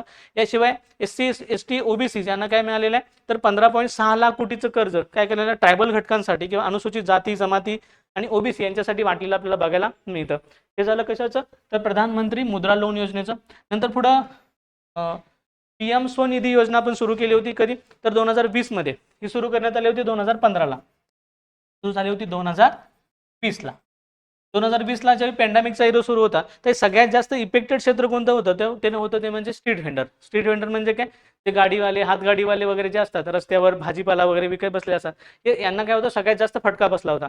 त्यामुळे गव्हर्नमेंटने स्कीम सुरू केली होती, प्रधानमंत्री स्ट्रीट व्हेंडर आत्मनिर्भर निधी नावानं काय केली होती, तर ही एक स्कीम सुरू केली होती. यामध्ये ते 10,000, 20,000, 30,000 इतकी रक्कम टप्प्याटप्प्यानं काय करत होते, त्यांना कर्ज स्वरूपात देत होते. विनातारण विना व्याजी काय करत होते, ही रक्कम दिली जात होती. आता यामध्ये काय बदल झाला बघा, तर वार्षिक व्यवसायामध्ये जो या योजनेमुळे काय, तर 20% इतकी आर्थिक व्यवसायामध्ये काय झालेलं आहे, वाढ झालेली आहे. दुसरं येतं, या लोकांनी उत्तम प्रकारे कर्ज परतफेड पण केलेलं आहे. असं नाही की स्ट्रीट व्हेंडरांनी छोटं छोटं कर्ज घेतलं आणि त्यांनी बुडवलं, तर त्यांनी योग्यरित्या काय केले, ते परतफेड पण केलेलं आहे, असं इकॉनॉमिक सर्व्हे म्हणतो. जवळजवळ त्यांचा एनपी आहे तो 10% पेक्षा कसं आहे, कमी आहे. 10% पेक्षा कमी यांचा एनपी आपल्याला बघायला मिळतो. त्यामुळे प्रामाणिकपणे यांनी काय केलेलं आहे, तर भरलेलं देखील आहे कर्ज, असं इकॉनॉमिक सर्व्हे म्हणतो. नंतर पुढे येतं, यामध्ये सामाजिक समावेशक करण्यासाठी आपण काय झालेलं आहे, सक्सेस झालेलं आहे. सामाजिक समावेशकता म्हणजे काय, तर सोशली आपण जे इन्क्लुजन आहे ते करण्यामध्ये आपण काय झालेलं आहे, यशस्वी झालेलं आहे. त्यामध्ये एससी एसटी ओबीसी महिला यांना दिले जाणारे जे कर्ज आहे आणि यांच्या व्यवसायामध्ये होणारी जी वाढ आहे ती मोठ्या प्रमाणात झालेली आहे, असं इकॉनॉमिक सर्व्हे म्हणतो. आता हे सगळं झाल्यामुळं, ते चांगलं पेन्शन मिळाल्यामुळं, चांगला विमा कव्हर मिळाल्यामुळं, चांगले स्मॉल फायनान्स मिळाल्यामुळं काय बदल झालेले आहेत, तर काही राहणीमानाच्या दर्जामध्ये सकारात्मक बदल झालेले आहेत, असं इकॉनॉमिक सर्व्हे म्हणतो. त्यामध्ये बघा, जवळजवळ 55% लाभार्थ्यांना अन्नाची उपलब्धता झालेली बघायला मिळते. जवळजवळ 50% मुलांच्या शिक्षणाची संधी उपलब्ध झालेली बघायला मिळते. जवळजवळ 44% लोकांना आरोग्याच्या सुविधा ज्या परवडण्यायोग्य अफोर्डेबल आहेत त्या देण्यामध्ये सरकार यशस्वी झाले असं म्हणलं जातं. नंतर 39% कुटुंबाच्या घरामध्ये सुधारणा झालेली बघायला मिळते. म्हणजे पडलेल्या भिंती असतील किंवा बाकीचे जे काही पाण्याच्या सुविधा असतील, गटारींच्या सुविधा असतील, यांच्या सुविधा देण्यामध्ये सरकार यशस्वी झाले असं इकॉनॉमिक सर्व्हे म्हणतो. बघा पुढचा भाग, तर चॅप्टर क्रमांक 4 मध्ये त्यांनी बाह्य क्षेत्राबद्दल बोलले. बाह्य क्षेत्र म्हणजे आपण त्याला एक्सटर्नल सेक्टर असं म्हणतो. एक्सटर्नल सेक्टरमध्ये येतं आयात निर्यात. आपण जगाशी जे काही एक्सपोर्ट इम्पोर्ट करतो त्याची जी सगळी आताची सद्यस्थिती काय आहे, आपण कशामध्ये सरप्लस आहोत, कशामध्ये डेफिसिटमध्ये आहोत, सेवा क्षेत्रांचं काय, वस्तू आयात निर्यातीचं काय, कोणकोणत्या देशाबरोबर आपण नवीन करार केलेत, ह्या सगळ्या गोष्टींचे जे समावेश आहे तो बाह्य क्षेत्रामध्ये त्यांनी केलेला आहे. आता त्यांनी पहिल्या मुद्द्यामध्ये सांगितलेलं आहे की जगामध्ये प्रचंड अनसर्टनिटी वाढलेली आहे, अनिश्चितता वाढलेली आहे. म्हणजे व्यापारासंबंधी खास करून ट्रम्प आल्यानंतर जे काही टॅरिफ वॉर सुरू झालं, चायना, रशिया, अमेरिका, UK यांच्यामध्ये जे काही टॅरिफ वॉर सुरू झालं, त्यानंतर काही भूराजकीय संघर्ष पण झाले. त्यामध्ये मग इस्रायलचं युद्ध असेल, पॅलेस्टाईनबद्दलचं किंवा रशियाचं असेल, नंतर पुढे इराण इराकमध्ये चाललेल्या काही गोष्टी असतील, नंतर आतंकवादांना परत काढलेलं वर तोंड काढलेलं घटक असतील, या सगळ्यांच्यामुळे काय झालेलं आहे, तर व्यापारावर याचा खूप मोठा इफेक्ट झालेला आहे. आणि या सगळ्या इफेक्टमध्ये देखील काय केलंय, भारतानं सगळी सकारात्मक पावलं उचललेली बघायला मिळतात, काही सकारात्मक प्रगती केलेली आपल्याला बघायला मिळते, असं कोण म्हणतं, इकॉनॉमिक सर्व्हे म्हणतो. त्यामध्ये असं ते म्हणतात बघा, तर भारताची जी व्यापारिक कामगिरी आहे ते जर आकडेवारी दिलेली आहे त्यांनी, तर 1 वर्षाची त्यांनी आकडेवारी दिलेली आहे. एप्रिल ते डिसेंबर 2024 ते एप्रिल ते डिसेंबर 2025 अशी 1 वर्षाची आकडेवारी त्यांनी दिलेली आहे. बघा, या 1 वर्षामध्ये भारताची जी निर्यात होती, म्हणजे इतर देशांना जे आपण वस्तू पुरवतो, निर्यात करतो, त्यामध्ये आपली जी प्रगती आहे ती $322.4 बिलियन यांच्यावरून वाढून किती झालेली आहे, तर $330.3 बिलियन इतकी वाढलेली आहे. यामध्ये सकारात्मकता बघायला मिळते आपल्याला. आपण म्हणजे ह्याच्यामध्ये सरप्लसमध्ये आहे 2.4 मध्ये. नंतर आपण जर वस्तूची आयात बघितली तर यामध्ये आपल्याला व्यापारी तूट बघायला मिळते. आपण आयात केलेली आहे $546.4 बिलियन इतकी, आणि ते म्हणजे एप्रिल डिसेंबरमध्ये, आणि नंतर डिसेंबर 25 मध्ये जवळजवळ $578.6 बिलियन की काय केले आयात केलेले आहे. आणि आपण इथं कशामध्ये तर 500 म्हणजे 5.9% इतकं आपल्याला काय बघायला मिळतं, तर आपण प्लसमध्ये बघायला मिळतो. म्हणजे आपण बघितलं तर आपल्या निर्यातीपेक्षा जास्त काय बघायला मिळते आपल्याला आयातीमध्ये, आपल्याला आयात केलेली जास्त बघायला मिळते. यामुळे आपल्याला खात्यावर काय जाणवणार आहे तर तूट जाणवणार आहे, आपण याला डेफिसिट असं म्हणतो. जर ॲब्सोल्यूट फिगरमध्ये बघितले तर आपल्या एकूण व्यापारी तूट किती बघायला मिळते तर $248.3 अब्ज इतके आपल्याला काय बघायला मिळते, $248.3 अब्ज इतके आपल्याला तूट बघायला मिळते. आपण म्हणजे जगाला जास्त देण्यापेक्षा जगाकडून काय घेतोय जास्त घेतोय, त्यामुळे आपल्या व्यापारी खात्यावर काय बघायला मिळते तूट बघायला मिळते, असं इकॉनॉमिक सर्वे म्हणतो. नंतर हे जरी असलं म्हणजे वस्तू व्यापारामध्ये आपला जरी काय होत असला तुटीमध्ये जरी असलो किंवा आपण डेफिसिटमध्ये जरी असलो, तर काही वस्तू व्यापाऱ्यांनी मात्र आपल्याला काय केले तरी काही सकारात्मक बदल झालेले बघायला मिळतात. त्यामध्ये खास करून नॉन पेट्रोलियम जे पदार्थ असतील म्हणजे गैर पेट्रोलियम पदार्थ असतील, जेम्स असतील, ज्वेलरी असतील, यांच्यामध्ये मात्र आपल्याला सकारात्मकता बघायला मिळते. यांचं एप्रिल डिसेंबर 2024 मध्ये यांची जी काही आयात होती किंवा निर्यात होती ती किती होती, $251.6 अब्ज इतकी होती. नंतर ती वाढून किती झालेली आहे तर $266.9 अब्ज प्लस 6% आपल्याला काय बघायला मिळते हाईक झालेली बघायला मिळते, असं इकॉनॉमिक सर्वे म्हणतो. नंतर पुढे इकॉनॉमिक सर्वे म्हणतो की झालं वस्तूच्या आयात निर्यात. आता सेवांच्या आयात निर्यातीबद्दल काय तर सेवांच्या आयात निर्यातीमध्ये भारतानं मात्र चांगली प्रगती केलेली बघायला मिळते. सेवांच्या आयातीमध्ये आपली जी वार्षिक वाढ आहे ती किती टक्के झालेली आहे तर 12.7% झालेली बघायला मिळते. हा ॲब्सोल्यूट फिगरमध्ये क्वेश्चन विचारताना आयोग एखादा क्वेश्चन असा विचारू शकतो की आर्थिक पाहणी अहवाल 2025-26 मध्ये भारताच्या सेवा निर्यातीमध्ये वार्षिक वाढ किती टक्के झालेली आहे तर किती टक्के झालेली आहे तर 12.7% इतकी वाढ झालेली आपल्याला बघायला मिळते. त्यामुळे आपल्याला आपल्या व्यापारी खात्यावर जे काही सेवांच्या बद्दल आपण व्यापार अधिक्य बघायला मिळतात, आपण जर सरप्लस म्हणतो, हा सरप्लस किती आहे तर $151.7 अब्ज इतका सरप्लस आपल्याला बघायला मिळतो. म्हणजे आपण तिकडं $248.5 अब्ज एका वस्तूंच्या आयात निर्यातीमध्ये आपल्याला डेफिसिटमध्ये होतो, तर इथं आपण सरप्लसमध्ये किती आहे तर $151.7 अब्ज इथं आपल्याला सरप्लसमध्ये बघायला मिळतं. आता हा जो काही आयात निर्यात आहे, वस्तूंची आयात निर्यात आणि सेवांची आयात निर्यात वाढावी या कारणासाठी काय केलं तर पाठीमागच्या 5 वर्षामध्ये आपण 8 महत्त्वाच्या देशांच्या बरोबर काय केले व्यापारी करार, आपले कॉम्प्रेन्सिव्ह पार्टनरशिप आपल्याला ॲग्रीमेंट झालेले बघायला मिळतात.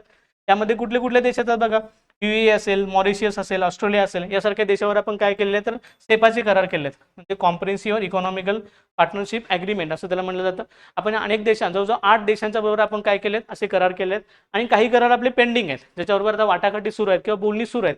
कुठले कुठले देश आहेत ते ब्रिटन, ओमान, युरोपियन युनियन या देशांबरोबर आपले करार काय सध्या आता पेंडिंगमध्ये आहेत किंवा त्याच्यावर आपली चर्चा सुरू आहे.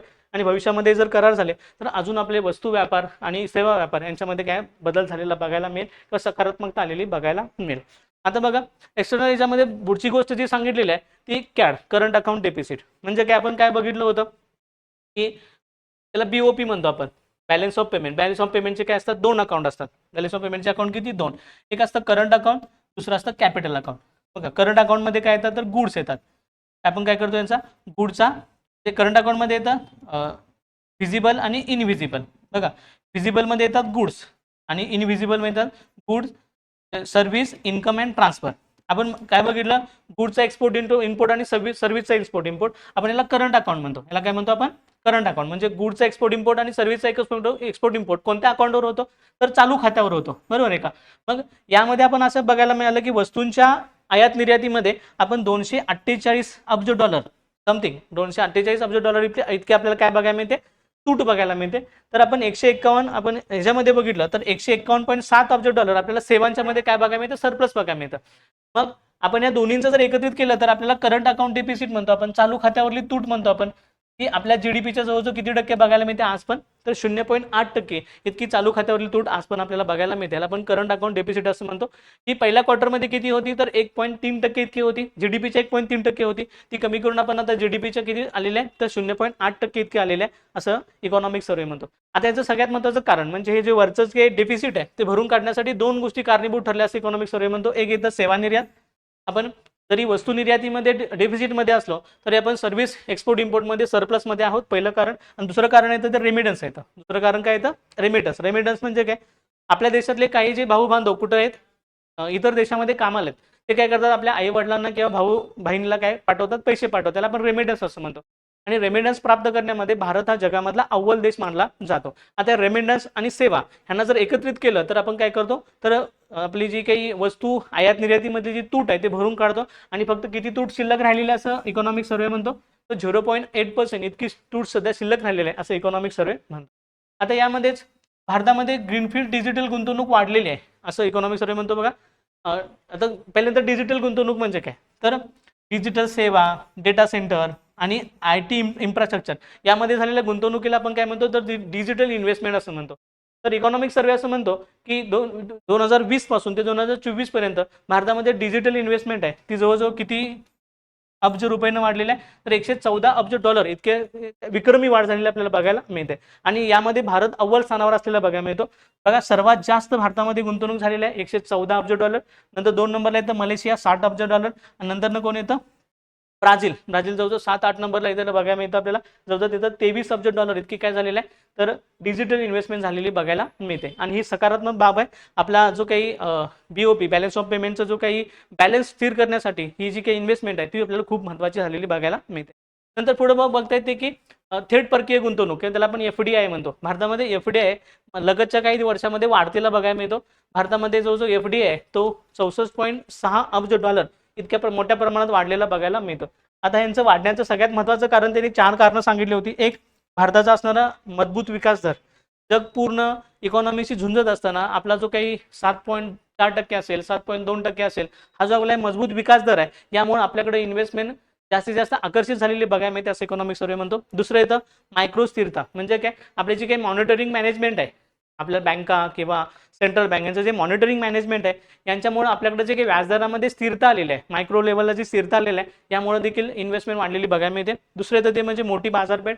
आपली आता लोकसंख्या जगामध्ये 1 नंबरला आहे, अव्वल स्थानामध्ये आहे. आणि या अव्वल स्थानी असलेल्या लोकसंख्येमुळे आपल्याकडे प्रचंड मोठी बाजारपेठ आहे. आणि या बाजारपेठेमुळे देखील काय करतायत, लोक आपल्याला आकर्षित होत आहेत. त्यामुळे आपली जी काही FDI आहे, फॉरेन डायरेक्ट इन्व्हेस्टमेंट आहे, ती वाढलेली बघायला मिळते. आणि तिसरं येतं ते म्हणजे भारताचं प्रगत डिजिटल इन्फ्रास्ट्रक्चर.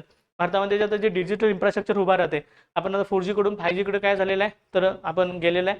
आणि याशिवाय आपल्याला अनेक डिजिटल इन्फ्रास्ट्रक्चर काय झाले आहेत, इन्क्रीज झाले आहेत, वाढलेले आहेत. स्वच्छ आपल्याला काय जागेची उपलब्धता आहे, याशिवाय स्वच्छ एनर्जीची उपलब्धता आहे, या सगळ्यांच्यामुळे FDI वाढलेला बघायला मिळतो. आपण त्यामुळे FDIचं प्रमाण देखील काय केलं आहे, फॉरेन डायरेक्ट इन्व्हेस्टमेंटचं प्रमाण देखील वाढलेलं बघायला मिळतं. आता पुढच्या गोष्टीमध्ये त्यांनी सांगितलेलं आहे की भारत सध्या आर्थिक स्थिरतेच्या दृष्टीनं एकदम मजबूत आहे, म्हणजे आर्थिक स्थिरता भारतामध्ये बघायला मिळते.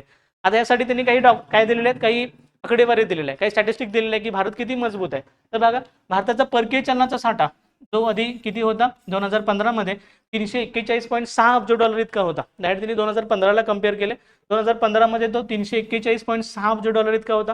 तो जो दुप्पट वाढलेला आहे आणि तो किती झालेला आहे, 701.4 अब्ज डॉलर इतकं भारताचं काय झालंय, परकीय चलनासाठी, त्याला आपण फॉरेक्स म्हणतो, इतकं वाढलेलं बघायला मिळतं. दुसरं येतं आपल्या GDPची तुलना जर परकीय म्हणजे बाह्य कर्जाची केली, एक्सटर्नल डेट टू GDP याची जर आपण तुलना केली, आधी ती GDPची तुलना केली तर किती होतं, ते 23.8% इतकं होतं. म्हणजे एक्सटर्नल डेट टू GDP हे किती होतं, आधी 23.8% इतकं होतं. तर आताच्या GDPची आपण जर तुलना केली, सप्टेंबर 2025 पर्यंत GDPची जर तुलना केली तर ते किती होतं, तर 19.2% इतकं आपल्याला बघायला मिळतं. आता पुढचा येतो आयात कव्हर, त्याला आपण म्हणतो इम्पोर्ट कव्हर. म्हणजे काय, समजा देशामध्ये जगामध्ये आता थोडीशी अनसर्टनिटी वाढलेली आहे, अनिश्चितता वाढलेली आहे, आणि समजा युद्ध झालंच पुढं आणि काही कालावधीसाठी लॉकडाऊन सारखं परिस्थिती उद्भवली किंवा एखादी महामारी आली आणि परत काय करावं लागलं, लॉकडाऊन करावं लागलं, तर भारताजवळ आता किती आयात किंवा निर्यात उपलब्ध आहे, आयात कव्हर असा किती उपलब्ध आहे की म्हणजे जग पुढं किती महिने जरी बंद पडलं किंवा जगामध्ये किती महिने जरी काय झाली, युद्धाची पार्श्वभूमी तयार राहिली आणि आयात निर्यात जरी बंद झाला तरी आपण सर्व्हाइव्ह करू शकतो, अशी किती आपल्याकडे सध्या कॅपेबिलिटी आहे. हे चेक किती आहे, तर 8.9 महिने आधी होती, आता ती वाढून किती झालेली आहे, जवळजवळ 11.1 महिने. जानेवारी 2026 पर्यंत ती किती आहे, 11.1 महिने. म्हणजे 11.1 महिने इतके जर काय झालं, जगामध्ये पूर्णपणे युद्धाची पार्श्वभूमी जरी राहिली तरी काय होऊ शकतं, आपण सर्व्हाइव्ह करू शकतो. नंतर आपण चालू खात्यातली तूट जी किती होती, 1.3 किंवा 1.32 होती पाठीमागच्या क्वार्टरमध्ये, ते आता सध्या किती कमी झालेलं आहे, 0.8%. मग अशी आपण बघितलं 0.8% इतकी कमी झालेली बघायला मिळते. करंट अकाउंट डेफिसिट कमी झालेला आहे. त्यामुळे या आकडेवारीतून आपल्याला हे बघायला मिळतं की भारताची इकॉनॉमी सध्या स्थिर लेवलला आहे किंवा सध्या बॅलन्स लेवलला आहे. नंतर बघा पुढचा 5वा त्यांनी चॅप्टर सांगितलं आहे, ते म्हणजे इन्फ्लेशन. बघा, इन्फ्लेशन आणि त्याचं नियंत्रण, म्हणजे महागाई बेसवर ते बोलतात.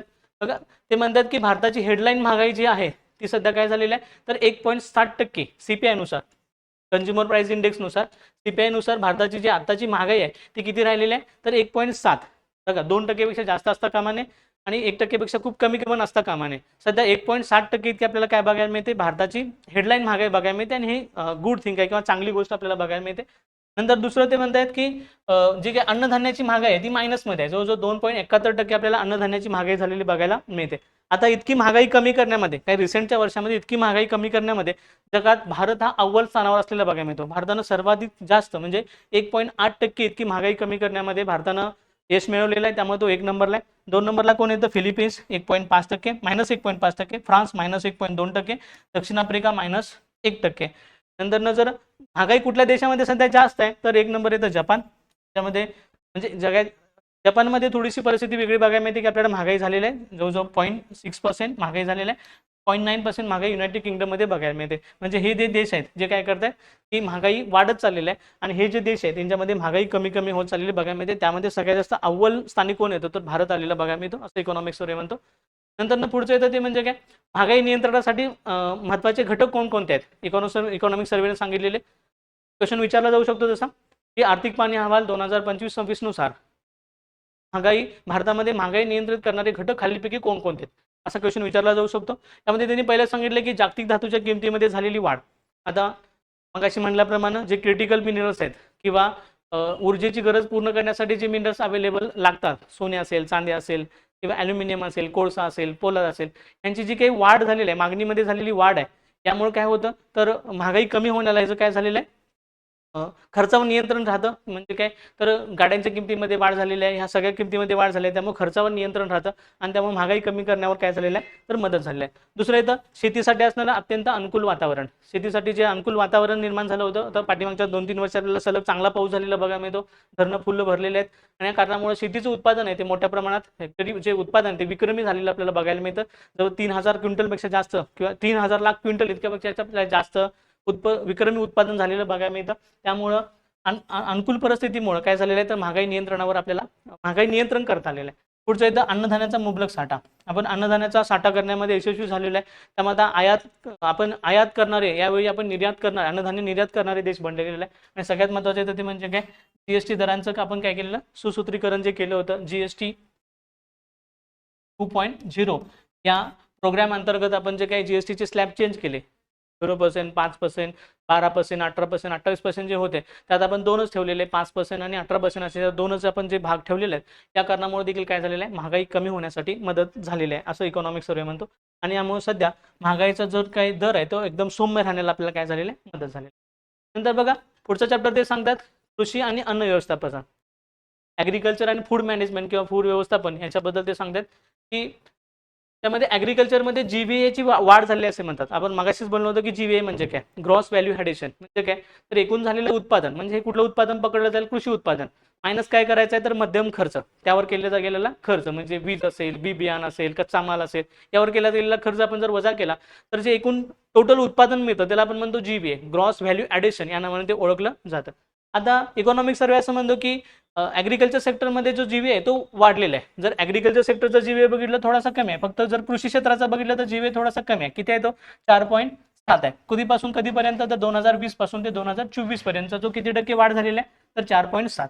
नंतर पिकांच्या मध्ये किती टक्के वाढ झालेली आहे तर 4 वाढ झालेला आहे. मात्र सगळ्यात जास्त जीडीपीच्या सगळ्यात जास्त वाढ कशामध्ये झालेली आहे तर लाईव्ह स्टॉकमध्ये, आपण पशुधनामध्ये मोठ्या प्रमाणात वाढ झाली आहे. दुसरं येतं मत्स्यपालन आणि जलसंवर्धन यांच्यामध्ये जवळजवळ 7.2% इतकी वाढ झालेली बघायला मिळते. या सर्व कारणामुळे जे आपले ॲग्रिकल्चर ग्रोथ आहे, जीबी आहे, तो वाढलेला बघायला मिळतो, असं इकॉनॉमिक सर्वे म्हणतो.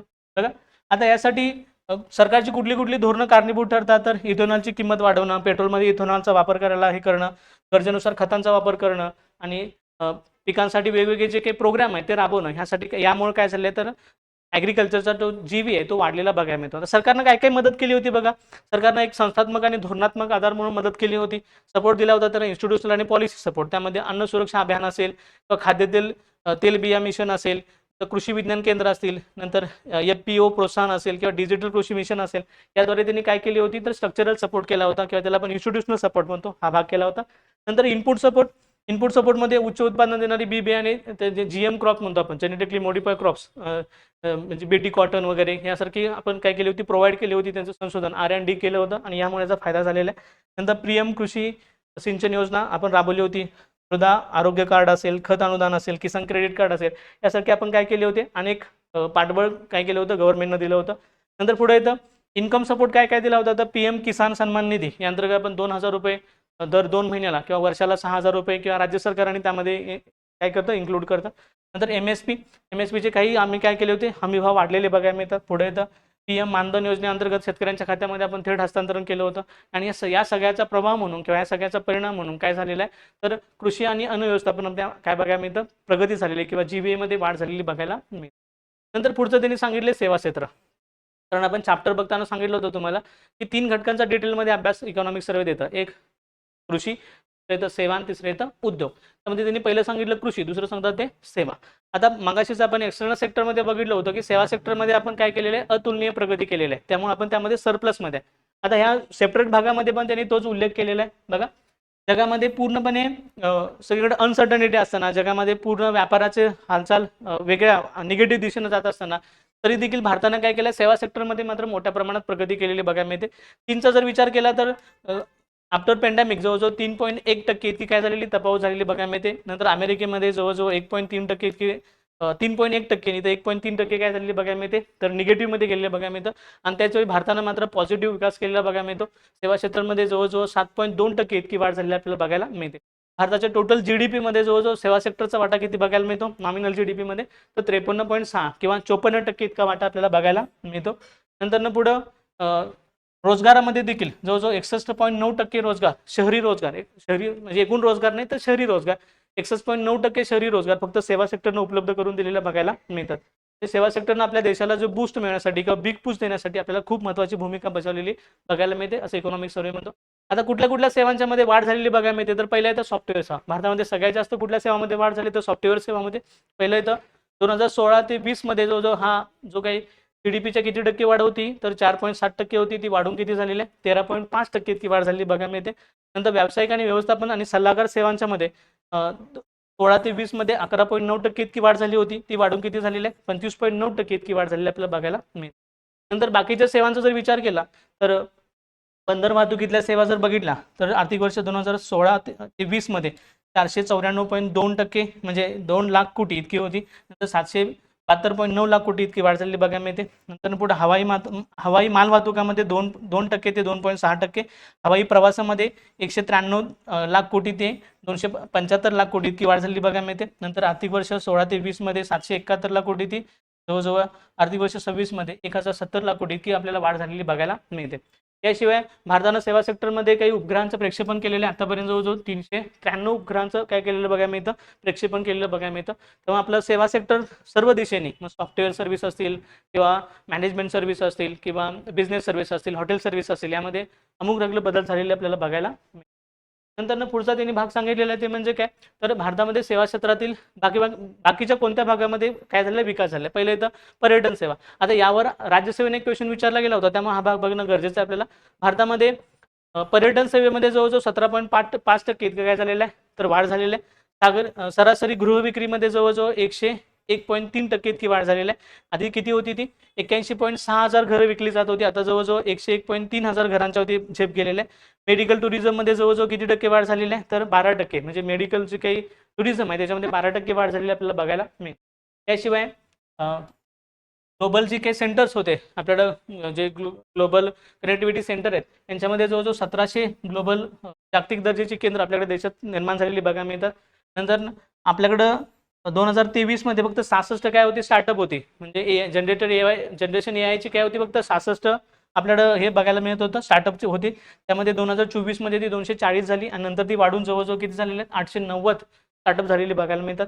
नंतर जवळजवळ 2.5 ट्रिलियन रुपयाचं काय झालेलं आहे, आपलं मीडिया क्षेत्र विस्तारलेलं बघायला मिळतं. म्हणजे हे मीडिया सर्व्हिस असेल किंवा सॉफ्टवेअर सर्व्हिस असेल, हे मोठ्या प्रमाणात आपल्याला विस्तारलेल्या बघायला मिळतं. नंतर पुढचा भाग त्यांनी सांगितलं ते म्हणजे भारतीय उद्योगाची प्रगती.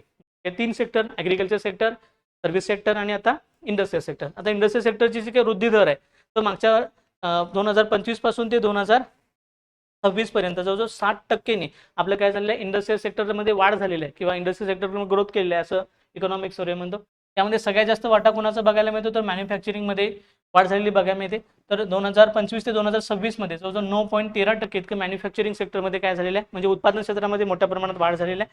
जवळजवळ एकूण उत्पादनामध्ये किंवा एकूण उत्पादनाच्या सगळ्या घटकांमध्ये जवळजवळ 46.3% उच्च तंत्रज्ञान क्षेत्राचा आपल्याला वाटा बघायला मिळतो. नंतर पुढचं ते सांगतात की भारतामध्ये जो काही औद्योगिक क्षेत्र आहे त्याचा विस्तार कसा काय झाला त्यासाठी त्यांनी काय केले, काही सेक्टर दिले. ते म्हणजे सिमेंट असेल, पोलाद असेल, कोळसा असेल किंवा औषध निर्माण असेल किंवा इलेक्ट्रॉनिक वाहन असेल याचा भाग दिलाय. नंतर सिमेंट उत्पादनामध्ये जो आपली क्षमता आहे ती जो किती झालेली आहे 710 लक्ष टन इतकी झालेली आहे असं इकॉनॉमिक सर्वे म्हणतो. नंतर पुढे येतं पोलादचं उत्पादन आपल्या देशामध्ये मोठ्या प्रमाणात वाढायला लागले. आता पोलाद आपण काय करायला, निर्यात पण करायला लागलेले. नंतर कोळसाच्या उत्पादनामध्ये मोठ्या प्रमाणात काय झालेलं आहे तर बदल झालेला आहे किंवा मोठ्या प्रमाणात वाढ झालेली आहे. याच्यामुळे आपला जो आयात करत होतो कोळसा त्यामध्ये आपल्याला कमी डिप्रिशिएशन आलेलं बघायला मिळतं. नंतर जगामध्ये सगळ्यात जास्त आपण ज्या व्यवसायावर म्हणजे आपण एक नंबरला आहे तो म्हणजे कोणता आहे, तर फार्मास्युटिकल औषध निर्माण उद्योगामध्ये भारत अग्रेसर असलेलं बघायला मिळतं. भारताची जवळजवळ इन्व्हेस्टमेंट म्हणजे भारताची जी उलाढाल आहे जवळजवळ $30 अब्ज इतकी झालेली बघायला मिळते. नंतर इलेक्ट्रॉनिक वाहनामध्ये देखील काय झालेलं आहे तर भारतानं जो वार्षिक वृद्धी दर आहे तो काय मोठ्या प्रमाणात गाठलेला आहे. जवळजवळ हा 62.5% इतका वार्षिक वृद्धी दर आपल्याला काय मिळतो, 62.5% इतका वृद्धी दर बघायला मिळतो. तर इलेक्ट्रॉनिक वाहनांच्या जे काही नोंदणीमध्ये आहे ते मोठ्या झपाट्यानं वाढ झालेली बघायला मिळते. 2020 मध्ये जवळजवळ काय होतं तर खूप कमी म्हणजे जवळ 400च काय करत होती इलेक्ट्रॉनिक वाहनांची नोंदणी होत होती, ते वाढून आता 1000 त्यानंतर 2000 प्रतिवर्ष प्रति युनिट प्रतिवर्ष काय होते याची वाढ झालेली आपल्याला बघायला मिळते. ईव्ही वाहनाच्या नोंदणीमध्ये देखील मोठ्या प्रमाणात वाढ झालेली बघायला मिळते. नंतर पुढे त्यांनी सांगितलेलं आहे की भारतामध्ये डिजिटल क्रांती देखील मोठ्या प्रमाणात झालेली आहे. म्हणजे काय, आधी बघा आपल्याकडे फक्त 0.18 लाख कोटी 2015 मध्ये 0.18 लाख कोटी इतकंच काय होतं मोबाईलचं उत्पादन होत होतं. आता मोबाईलच्या उत्पादनामध्ये जवळजवळ 30 पटीने वाढ झालेली आहे आणि 2025 मध्ये जवळजवळ 5.45 लाख कोटी इतके मोबाईल काय झालेले उत्पादित झालेले बघायला मिळतात. याशिवाय बाकीच्या इलेक्ट्रॉनिक क्षेत्रामध्ये देखील मोठ्या प्रमाणात वाढ झालेली बघायला मिळते. जवळजवळ 11.3 लाख कोटीचे उद्दिष्ट आपण बाकीच्या इलेक्ट्रॉनिक जे काही साधन आहेत त्याच्यामध्ये गाठलेलं बघायला मिळते. त्याशिवाय आपण त्याला इनोव्हेशन म्हणतो. इनोव्हेशन असेल, पेटंट असेल, स्टार्टअप असेल यांच्यामध्ये देखील प्रगती केलेली बघायला मिळते. आपण इनोव्हेशन जो काही इंडेक्स आहे ग्लोबल इनोव्हेशन इंडेक्स म्हणतो आपण त्याला, आपलं स्थान आधी 81व्या स्थानावर होतं, नंतर ते कमी होऊन आता किती झालं आपण जगामध्ये आता 2025ला 38व्या स्थानावर असलेलं बघायला मिळतं GII मध्ये. ग्लोबल इनोव्हेशन इंडेक्समध्ये आपण कितव्या स्थानावर आहे, 38व्या स्थानावर आहे.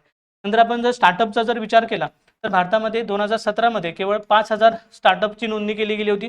2025 पर्यंत जवळजवळ किती नोंदणी करण्यात आलेल्या आहे 1.17 लाख इतके काय करण्यात आले स्टार्टअप नोंदले गेलेले आपल्याला बघायला मिळतात.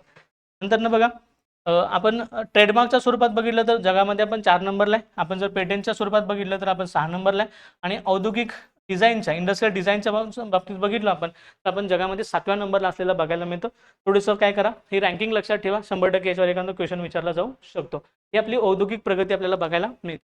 आता भारताच्या पुढचा जो 9वा चॅप्टर दिल्यात आलेला आहे तो म्हणजे पायाभूत सुविधा आणि गुंतवणूक, इन्फ्रास्ट्रक्चर आणि इन्व्हेस्टमेंट ह्या 2 गोष्टी इथं दिलेल्या आहेत. आता भारतामध्ये इन्फ्रास्ट्रक्चर सुधारण्याचं आणि इन्व्हेस्टमेंट वाढण्याचं सगळ्यात महत्त्वाचं कारण जे दिलेलं आहे ते म्हणजे दिलेलं आहे कॅपेक्स. कॅपेक्स म्हणजे काय तर भांडवली गुंतवणूक किंवा त्याला आपण भांडवली खर्च असं म्हणतो, कॅपिटल एक्सपेंडिचर असं म्हणतो. गव्हर्नमेंटनं मागच्या काही कालावधीमध्ये गव्हर्नमेंट म्हणजे काही भांडवली खर्च आहे किंवा त्याला आपण म्हणतो कॅपेक्स आहे तो मोठ्या प्रमाणात वाढवलेला आहे. त्याचं प्रमाण जर बघितलं तुम्ही तर फायनान्शियल 2015 मध्ये तो किती होता फक्त 3.27 लाख कोटी इतका होता आणि 2025 मध्ये बघितलं तर 15.48 लाख कोटी इतका जवळजवळ कॅपेक्समध्ये वाढ झालेली बघायला मिळते. आणि एखाद्या देशामध्ये ज्यावेळी कॅपिटल एक्सपेंडिचर वाढतो त्या देशामध्ये रस्ते किंवा पूल फ्लायओव्हर यासारखे मोठ्या प्रमाणात काय होतं रचना सुरू होतात. मेट्रो किंवा ह्यांचे जे पिलर्स असतात ते बनायला सुरू होतात. त्यामुळे मोठ्या प्रमाणात रोजगार निर्माण होतो, मोठ्या प्रमाणात काय होतं उद्योगधंदे उभे राहतात, तर मोठ्या प्रमाणात पायाभूत सुविधा इन्फ्रास्ट्रक्चर उभं राहतात आपल्याला बघायला मिळतं.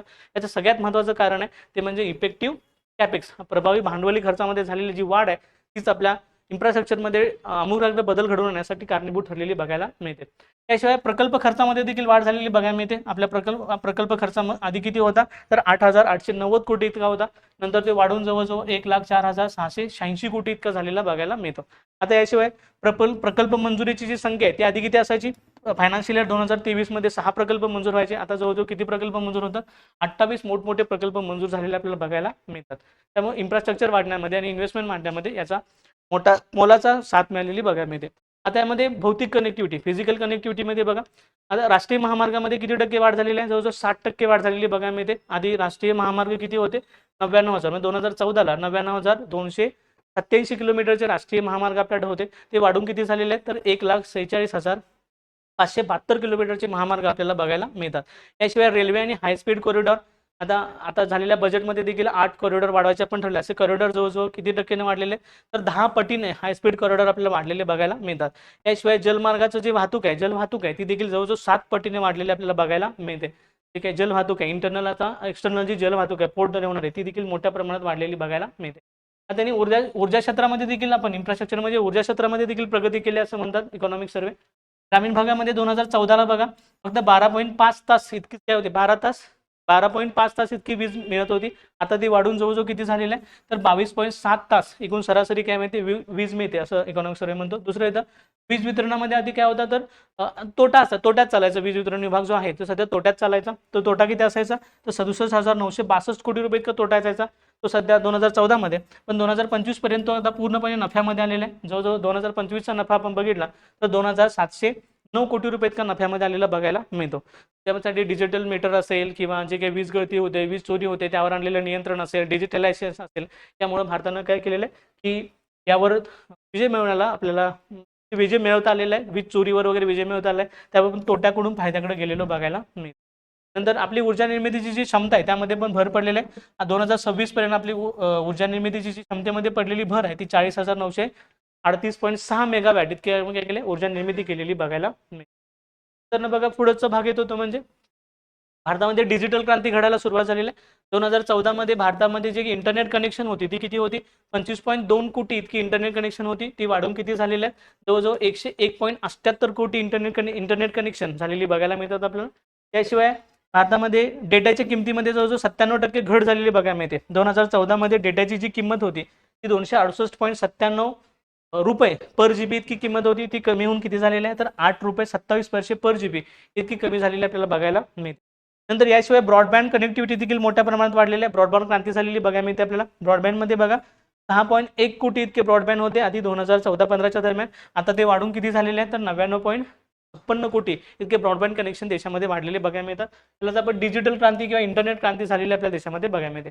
त्याशिवाय ग्रामीण भागाचा देखील कायापालट होण्यामध्ये, इन्फ्रास्ट्रक्चरमध्ये बदल होण्यामध्ये काय झालेलं आहे, सुरुवात झालेली आहे. बघा जवळजवळ 15.76 कोटी कुटुंबापर्यंत आपण जलजीवन मिशनच्या अंतर्गत काय पोहोचवलेलं आहे, 81% ग्रामीण घरांना आपण काय केलेलं आहे, शुद्ध पिण्याचं पाणी काय केलेलं आहे, पोहोचवलेलं आहे. दुसरं येतं जवळजवळ 2.15 लाख ग्रामपंचायतीचं जाणं आपण ब्रॉडबँड कनेक्शननं जोडायला आपण काय झालेलं आहे, तर भारत नेटद्वारे आपण ब्रॉडबँड कनेक्शन जवळजवळ ते 2.15 लाख ग्रामपंचायती एकमेकाला इंटरकनेक्ट केलेल्या आहेत.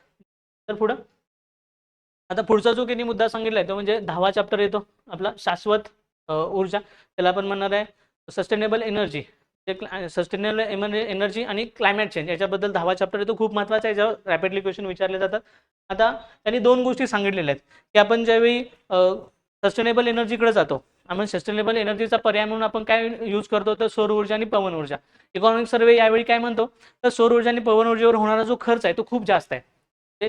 1 मेगावॅट असेल किंवा 1 गिगावॅट जरी सौर ऊर्जा आणि पवन ऊर्जा तयार करायची असेल तर प्रचंड खर्च येतो. याचं कारण येतं की जवळजवळ 1 मेगावॅट सौर ऊर्जेसाठी जवळजवळ 10,252 टन ॲल्युमिनियम आणि 18.5 टन चांदीची आवश्यकता असते. आणि याशिवाय पवन ऊर्जेसाठी देखील जागेची आवश्यकता असते. ते वाहतूक करणं किंवा ते लागणारं स्टील असेल, त्याची जोडणी असेल, जागेची क्षमता असेल, ह्या मोठ्या गोष्टी लागतात. त्यामुळे इकॉनॉमिक सर्वे म्हणतो की हे जे काही सस्टेनेबल एनर्जी आहे किंवा हे जे अपारंपरिक ऊर्जा स्रोत आहेत त्यांना जे काही यांचा वापर करण्यामध्ये खूप जास्त खर्च यायला लागलाय. त्यामुळे इकॉनॉमिक सर्वे म्हणतो की आपण याचा पर्याय म्हणून आपण कोणाला यूज करणार आहे किंवा कोणाचं आपण निवड केली आहे, तर अणु ऊर्जेची. ॲटॉमिक एनर्जी हा आपला पर्याय असू शकतो. याचं कारण त्यांनी खाली दिलेलं आहे. जर ॲटॉमिक एनर्जीचा आपण वापर केला तर आपल्याला काय करू शकतं, तर 24/7 24 तास 7 दिवस आपल्याला काय मिळू शकते, क्लीन एनर्जी मिळू शकते. इथं तसं होणार नाही. पवन ऊर्जा आणि सौर ऊर्जेमध्ये काय होऊ शकतं, जोपर्यंत सूर्य अवेलेबल आहे किंवा सूर्याची उष्णता अवेलेबल आहे तोपर्यंत ऊर्जा मिळेल. पावसाळ्याच्या काही 4-5 महिने आपल्याला ऊर्जा मिळणार नाही. आणि ज्या भागामध्ये खूप असं जास्त म्हणजे इक्वेटोरियलच्या लांब असणारे जे काही राज्य आहेत, छोटे मोठे खेडे आहेत, यांच्यामध्ये सौर ऊर्जा आपल्याला उपयुक्त ठरणार नाही असं इकॉनॉमिक सर्वे म्हणतो. दुसरं म्हणजे काय, ते म्हणतात की पवन ऊर्जा देखील पावसाळ्याच्या मध्ये किंवा हायली विंड वाहतं किंवा ज्याच्यात खूप मोठी वादळी चक्रीवादळ असतात त्यामध्ये पवन ऊर्जा देखील कामाला येत नाही. पण अणुऊर्जा ही काय होऊ शकते, तर 24 तास 7 दिवस 24/7 आपल्याला यूज करता येते आणि क्लीन एनर्जी मिळू शकते असं इकॉनॉमिक सर्वे म्हणतो. दुसरं येतं ते म्हणजे काय, जड उद्योगांना आपण काय करू शकतो, तर याचा पुरवठा करू शकतो. म्हणजे आपण सौर ऊर्जेद्वारे मिळणारी ऊर्जा असेल किंवा पवन ऊर्जेद्वारे मिळणारी ऊर्जा असेल मोठ्या इंडस्ट्रीसाठी वापरू शकत नाही. अवजड उद्योगांसाठी ती वापरता येणार नाही. मात्र अणुऊर्जेची जी एनर्जी आहे ती आपण सगळ्या उद्योगांसाठी समानरित्या वापरू शकतो, त्यामुळे हा त्याचा फायदा आहे. आणि तिसरा फायदा त्यांनी सांगितलाय की H2O ची निर्मिती. आपण H2O च्या निर्मितीला काय होतं म्हणजे हायड्रोजनच्या निर्मितीला अणुऊर्जेतून आपण हायड्रोजनची निर्मिती करू शकतो. या दोन्ही एनर्जीतून आपल्याला ती करता येणार नाही. त्यामुळे भारत सरकार असं म्हणतं किंवा इकॉनॉमिक सर्व्हेमध्ये असं म्हणलं गेलेलं आहे की या ऊर्जेचा पर्याय म्हणून आपण काय करू शकतो, तर या ऊर्जेचा वापर करू शकतो. यासाठी त्यांनी काय केले बजेटमध्ये देखील आणि काही पाठीमागच्या 4-5 वर्षामध्ये काही प्रोव्हिजन पण केलेले आहेत. त्यांनी पहिलं प्रोव्हिजन काय केलेलं आहे, तर राष्ट्रीय अणुऊर्जा अभियान सुरू केलेलं आहे. त्या राष्ट्रीय अणुऊर्जा अभियानाचा सगळ्यात महत्त्वाचा जो काही उद्देश आहे, आपल्याला 5 स्वदेशी बनावटीचे काय करायचे आहे, स्मॉल मॉड्यूल रिएक्टर बनवायचे आहेत. मोठ्या अणुभट्ट्या बनवण्याच्या, पण छोट्या छोट्या अणुभट्ट्या काय करणार आहे, बनवण्यावर जास्त लक्ष देणार आहे. त्याला आपण म्हणतो SMR म्हणजे स्मॉल मॉड्यूल रिएक्टर. यावर देखील काय केलं होतं, आयोगाने क्वेश्चन विचारला होता. स्मॉल मॉड्यूल रिएक्टर आपण काय करणार आहे, बनवणार आहे. आणि त्यासाठी आपण बजेटमध्ये काय केले, 20,000 कोटी रुपयांची काय केली तरतूद केलेली आपल्याला बघायला मिळते. त्याशिवाय आपण एक कायदा आणलेला, त्या कायद्याचं नाव आहे शांती कायदा. डिसेंबर 2025 मध्ये आपण कायदा आणला होता. ह्या कायद्याचा मुख्य उद्देशच हा आहे की पवन ऊर्जा आणि सौर ऊर्जेच्या बदल्यामध्ये किंवा पवन ऊर्जा सौर ऊर्जेच्या शिवाय आपण काय करायचं आहे, अणुऊर्जेकडे जास्त लक्ष द्यायचं आहे. आणि त्यासाठीच हा कायदा काय करणार आहे, काम करणार आहे, रिसर्च अँड डेव्हलपमेंटला चालना देणार आहे. आणि या कायद्याद्वारेच आपण जे काही भारताची आत्ताची जी काही अणुऊर्जेची क्षमता आहे ती किती आहे, 8,780 मेगावॅट इतकी अणुऊर्जा भारत तयार करतो. ती वाढवून आपल्याला 2047 पर्यंत किती करायचे आहे, 100 गिगावॅट इतकं लक्ष आपल्याला काय करायचं आहे, गाठायचं आहे. आणि त्यासाठी शांती हा कायदा काय करणार आहे, आपल्याला मदत करणार आहे. आता पुढच्या भागामध्ये इकॉनॉमिक सर्वे काय म्हणतो की आपण अणुऊर्जा तयार केली, पवन ऊर्जा तयार केली किंवा आपण सौर ऊर्जा तयार केली, ती साठवण्याची क्षमता भारताची किती आहे. सध्या भारताची साठवण्याची जी क्षमता आहे ती खूप कमी आहे. आणि आपल्याला गरज किती आहे, तर 441 गिगावॅट हवर इतकी आपल्याला साठवणुकीची गरज आहे. म्हणजे त्यासाठी लागणाऱ्या ज्या मोठमोठ्या बॅटरीज आहेत, लिथियमच्या ज्या बॅटरी आहेत, ते भारताकडे आता सध्या अवेलेबल नाही आहेत. आणि आपली गरज किती आहे, तर जो 411 गिगावॅट हवर्स इतकी आपल्याला गरज आहे. आणि त्यासाठी आपण 18,100 कोटी रुपयाची काय केलेली आहे, तर आपण गुंतवणूक करणार आहे. आणि त्यातून ही आपण साठवणूक क्षमता जी आपण त्याला काय म्हणतो, तर एनर्जी स्टोअर कॅपॅसिटी आहे, ते आपण काय करणार आहे, इन्क्रीज करायचा प्रयत्न करणार आहोत.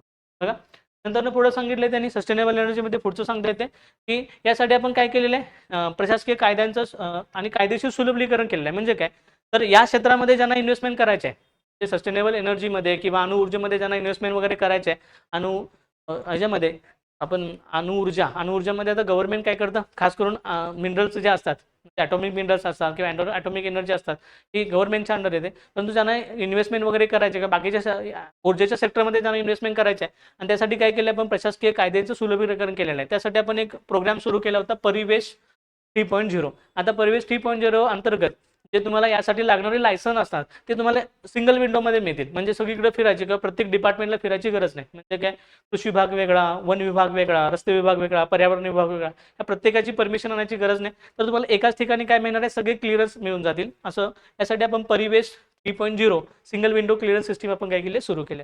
नंतर पुढे तर जनविश्वास कायद्याद्वारे पर्यावरण, हवा, पाणी या कायद्यामध्ये काय केलेले आहेत, आपण काही तरतुदी केलेल्या आहेत. आणि ज्याद्वारे आपण जे त्यांचे होणारे जे वाद आहेत, आपण बघितलं की कोकण भागामध्ये मोठ्या प्रमाणात आपण काय आणणार होतो, तर अणुऊर्जेचे प्रकल्प आणणार होतो किंवा वेगवेगळे ऊर्जेचे प्रकल्प आणणार होतो. आणि तिथल्या लोकांनी, स्थानिक लोकांनी काय केलं होतं, तर बराचसाच काय केलं होतं, विरोध केला होता. हे जे असेसारखे होणारे जे वाद असतात, विवाद असतात, तिथल्या स्थानिक कम्युनिटीमध्ये होणारे जे वादविवाद असतात, यासाठी काय केलेलं आहे, तर जनविश्वास कायदा याद्वारे आपण काय केलं, त्यावर निपटारा करायचा आहे.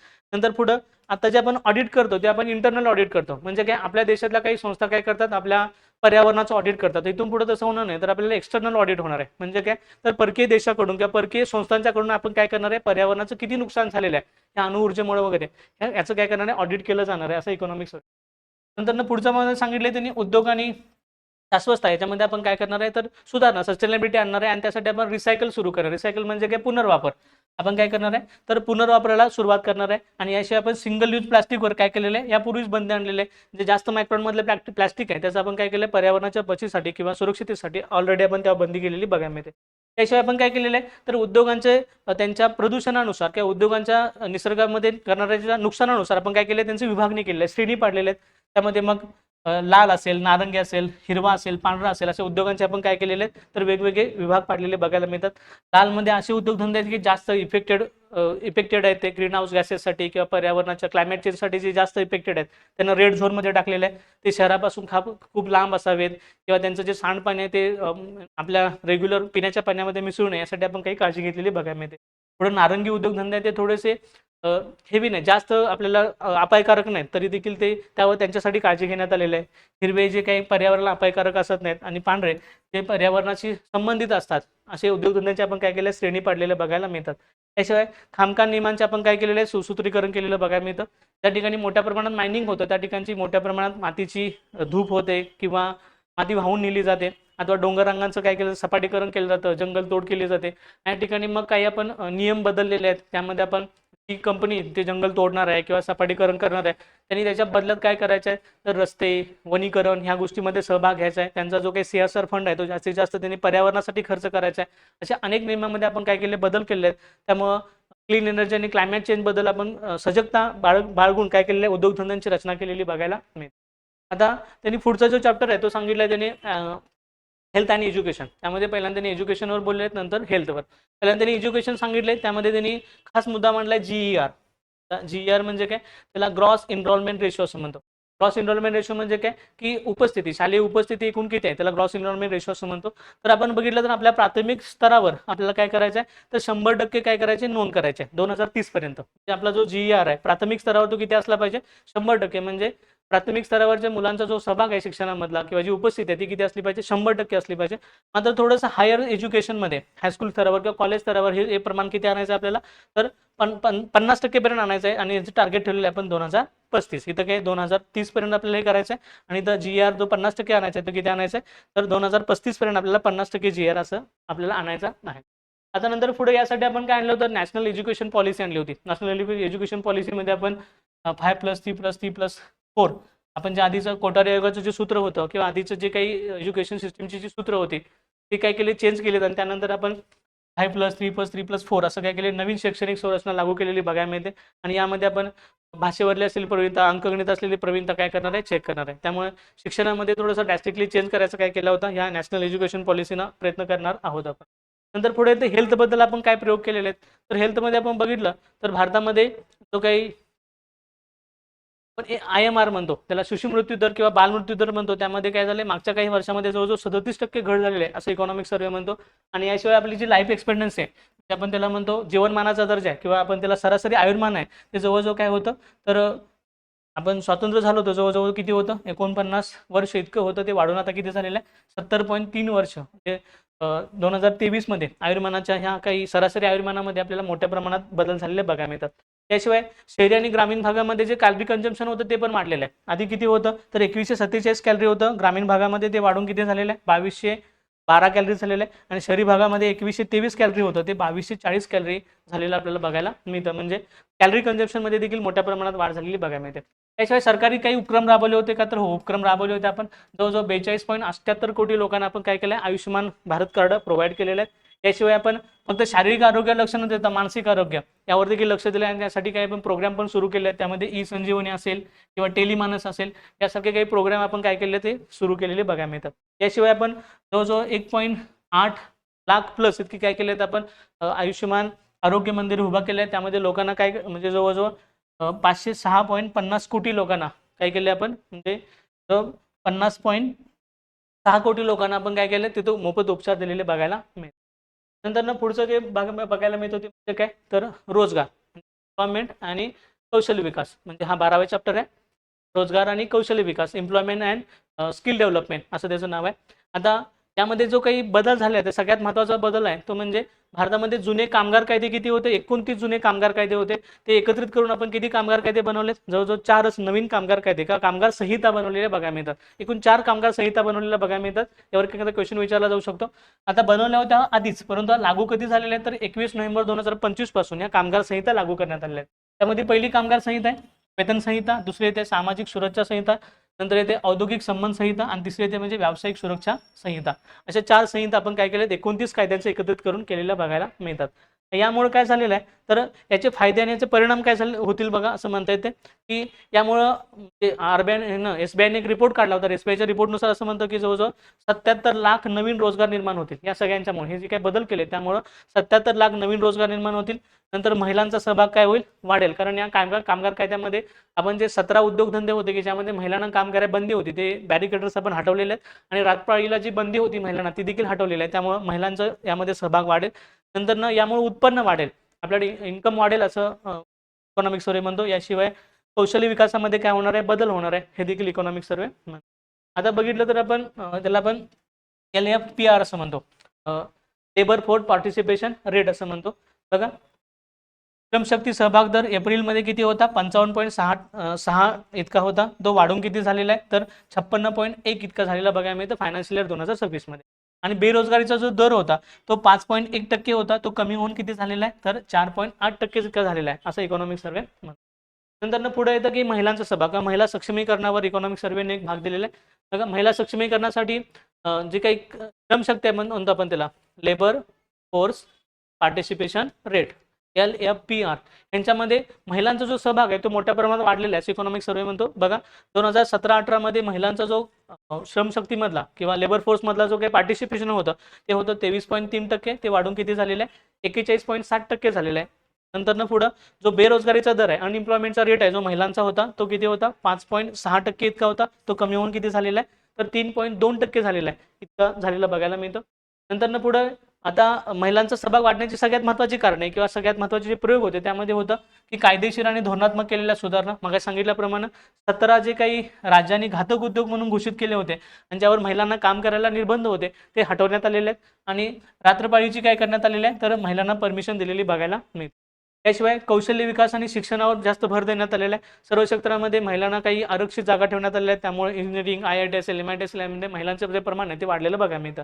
नंतर पुढे येतं अर्थ म्हणजे पायाभूत सुविधा आणि एक डेव्हलपमेंट, अशी अर्थव्यवस्था आपण त्याला जेंडर इक्वेलिटीसाठी असणारी जी अर्थव्यवस्था आपण डेव्हलप केलेली आहे आणि असं इन्फ्रास्ट्रक्चर निर्माण केलेलं आहे जिथं स्त्री पुरुष समानता काय असेल, एक लेवल असेल, म्हणजे कपड्यांचं परिधान असेल किंवा कॅन्टीनच्या सुविधा असेल, ट्रान्सपोर्टच्या सुविधा असेल, येणारे वेतनाचे जे प्रमाण असेल हे जवळजवळ आपण काय केलेलं, समान केलेलं बघायला म्हणजे किंवा कम्पेअर टू जे काही पुरुषांच्या आणि महिलांच्या मधला जो फरक आहे तो कमी झालेला बघायला मिळतो. आणि सगळ्यांचा परिणाम असा झाला की महिला सक्षमीकरणामध्ये आपल्याला वाढ झालेली बघायला मिळते.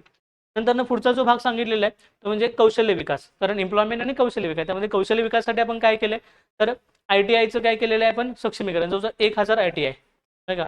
आपण काय केले, जे काही ट्रेनिंग इन्स्टिट्यूशन आहेत आपले, जे काही ट्रेनिंग इन्स्टिट्यूशन म्हणतो, इंडियन ट्रेनिंग इन्स्टिट्यूशन, त्यांच्यामध्ये वाढ केली आहे. जवळजवळ 1000 ITIची काय केली आपण सक्षमीकरण केलेलं आहे. नंतर 10,000 आपण काय केलेलं आहे, तर तरुणांना प्रशिक्षण देण्यासाठी काय केलं आहे, तर MOU, त्याला MOU असं म्हणतात, योजनेअंतर्गत आपण अनेक कंपन्यांकडून जवळ 10,000 विद्यार्थ्यांना काय करतोय, दरवर्षी प्रशिक्षण देताना बघायला मिळते. त्याशिवाय प्रधानमंत्री कौशल्य विकास योजना 4.0च्या अंतर्गत आपण रोजगार मेळावे घेऊन त्यांना जास्तीत जास्त रोजगारामध्ये समावेश करण्यासाठी आपण काय करतो, प्रयत्न करतो. आता कौशल्य विकासासाठी आपण काही नाविन्यपूर्ण पतपुरवठा पण केला होता, वित्त पुरवठा पण केला होता. तो बघा, आपण ज्यावेळी प्रधानमंत्री कौशल्य विकास योजना सुरू केली होती त्यावेळी आपण काय केलं होतं, जे काही करतील कौशल्य शिकतील, जे स्किल शिकतील, ते स्किल शिकल्यानंतर त्यांच्या खात्यावर DBT स्वरूपात, म्हणजे डायरेक्ट पेमेंट आपण म्हणतो ना, DBT, डायरेक्ट बेनिफिट ट्रान्सफर स्वरूपात आपण काय करणार आहे, जवळजवळ 12 लाख रुपये त्यांच्या खात्यावर जमा करायचा काय केला होता, निर्णय घेतला होता. नंतर पुढे येतं सुलभ कर्ज योजना पण सुरू केली होती, ते म्हणजे प्रधानमंत्री, आपण मागच्या वेळी शिकलो होतो की प्रधानमंत्री मुद्रा लोन योजना ह्या अंतर्गत आपण काय केलं होतं, तर शिशु, तरुण, किशोर किंवा तरुण प्लस यासारख्या अंतर्गत किंवा ह्या स्कीमच्या अंतर्गत तरुणांना मोठ्या प्रमाणात कर्ज उपलब्ध करून दिलं होतं, मायक्रो लोनचं उपलब्ध करून दिलं होतं. नंतर महाराष्ट्रानं देखील मोठ्या प्रमाणात काय केलं होतं, तर विद्यार्थ्यांना स्किल डेव्हलपमेंटसाठी प्रोग्राम सुरू केलेले बघायला. नंतर बघा, पुढचा जो भाग येतो तो म्हणजे 13वा चॅप्टर, ग्रामीण विकास आणि सामाजिक प्रगती. त्यामध्ये रूरल डेव्हलपमेंटचा भाग दिलेला आहे 13वा ह्याच्या भागामध्ये. त्यामध्ये असं म्हणतो इकॉनॉमिक सर्वे की गरिबीचं जे प्रमाण आहे ग्रामीण भागातलं ते जवळजवळ 5.3% काय झालेलं आहे, खाल्लेलं बघायला मिळतं, कमी झालेलं बघायला मिळतं. नंतर जवळजवळ 81% ग्रामीण घरांना काय झालेलं आहे, नळ जोडणीमार्फत शुद्ध पिण्याचं पाणी उपलब्ध झालेलं आहे. हर घर जल या योजने अंतर्गत किंवा मोहिमेअंतर्गत शुद्ध पिण्याचं पाणी लोकांपर्यंत पोहोचलेलं आहे. नंतर जवळजवळ 2.9 कोटींपेक्षा जास्त लोकांना बांधलेली एकूण पक्की घरं मिळालेली आहेत. म्हणजे ग्रामीण आवास मिशन असेल किंवा शहरी आवास मिशन असेल यांच्याद्वारे आपण पक्की बांधलेले घरं जवळजवळ 2.9 कोटी लोकांपर्यंत पोहोचवायला आपण काय झालं, सक्षम झाले. तर पुढं ग्रामीण भागामध्ये आपण काय केलेलं आहे, तर टेक्नॉलॉजी पण पुरवलेली आहे.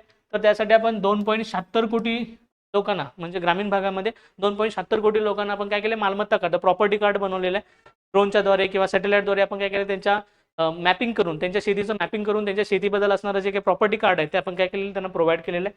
नंतर नमो ड्रोन दीदी अंतर्गत आपण काय केलं आहे, जवळजवळ 500 ड्रोनच्या मार्फत आपण शहरी जे तंत्रज्ञान आहे ते खेड्यापर्यंत पोहोचवायचा प्रयत्न केला आहे. त्याशिवाय जवळजवळ 629 केंद्राद्वारे आपण काय केलेलं आहे, तर स्किल डेव्हलपमेंटचे प्रोग्राम आपण खेडेगावामध्ये राबवलेले आहेत. त्यामुळे खेडेगाव देखील आता स्किल डेव्हलपमेंट होताना बघायला मिळेल. नंतर पुढचं बघा, 14वा चॅप्टर त्यांनी सांगितलेलं आहे भारतामध्ये AI ची परिसंस्था किंवा AI टेक्नॉलॉजी भारतामध्ये आपण रुजवण्यासाठी पुढे काय आव्हानं आहेत आपली, AI ची पुढची आव्हानं काय आहेत आणि त्यासाठी भारत कसा तयार आहे. कारण मी पहिल्याच भागामध्ये सांगितलं होतं तुम्हाला की इकॉनॉमिक सर्व्हेमध्ये जे काही चॅप्टर असतात त्यामध्ये शेवटचे जे 3 चॅप्टर असतात ते येणारी पुढची आव्हाने काय आहेत आणि त्यासाठी आपण कसे तयार आहेत याच्याबद्दल असतात. त्यामध्ये चॅप्टर क्रमांक जो 14 आहे तो AI बद्दल सांगतो. आता AI बद्दल सांगताना जो इकॉनॉमिक सर्व्हे ते 2 बाजू मांडत असतो की AI आल्यानंतर नेमके काय बदल होणार आहेत हे बरोबर आहे की आपण AI आल्यानंतर आपल्याकडे काय होते, जीवनामध्ये सहजता येईल, बदल येईल. पण इकॉनॉमिक सर्व्हे म्हणतो की त्यांना जे होणारे बदल आहेत जसे चांगले आहेत तसे वाईट पण आहेत. आपण AIचं जे डेव्हलपमेंट करायचं आहे किंवा लोकांना AIची जी सुविधा द्यायची आहे त्यामध्ये 2 भाग त्यांनी काय केलेत लक्षात घेतले की आपण फक्त काही लोकांना देणार आहे की अनेक लोकांना त्यामध्ये सहभागी करून घेणार आहे.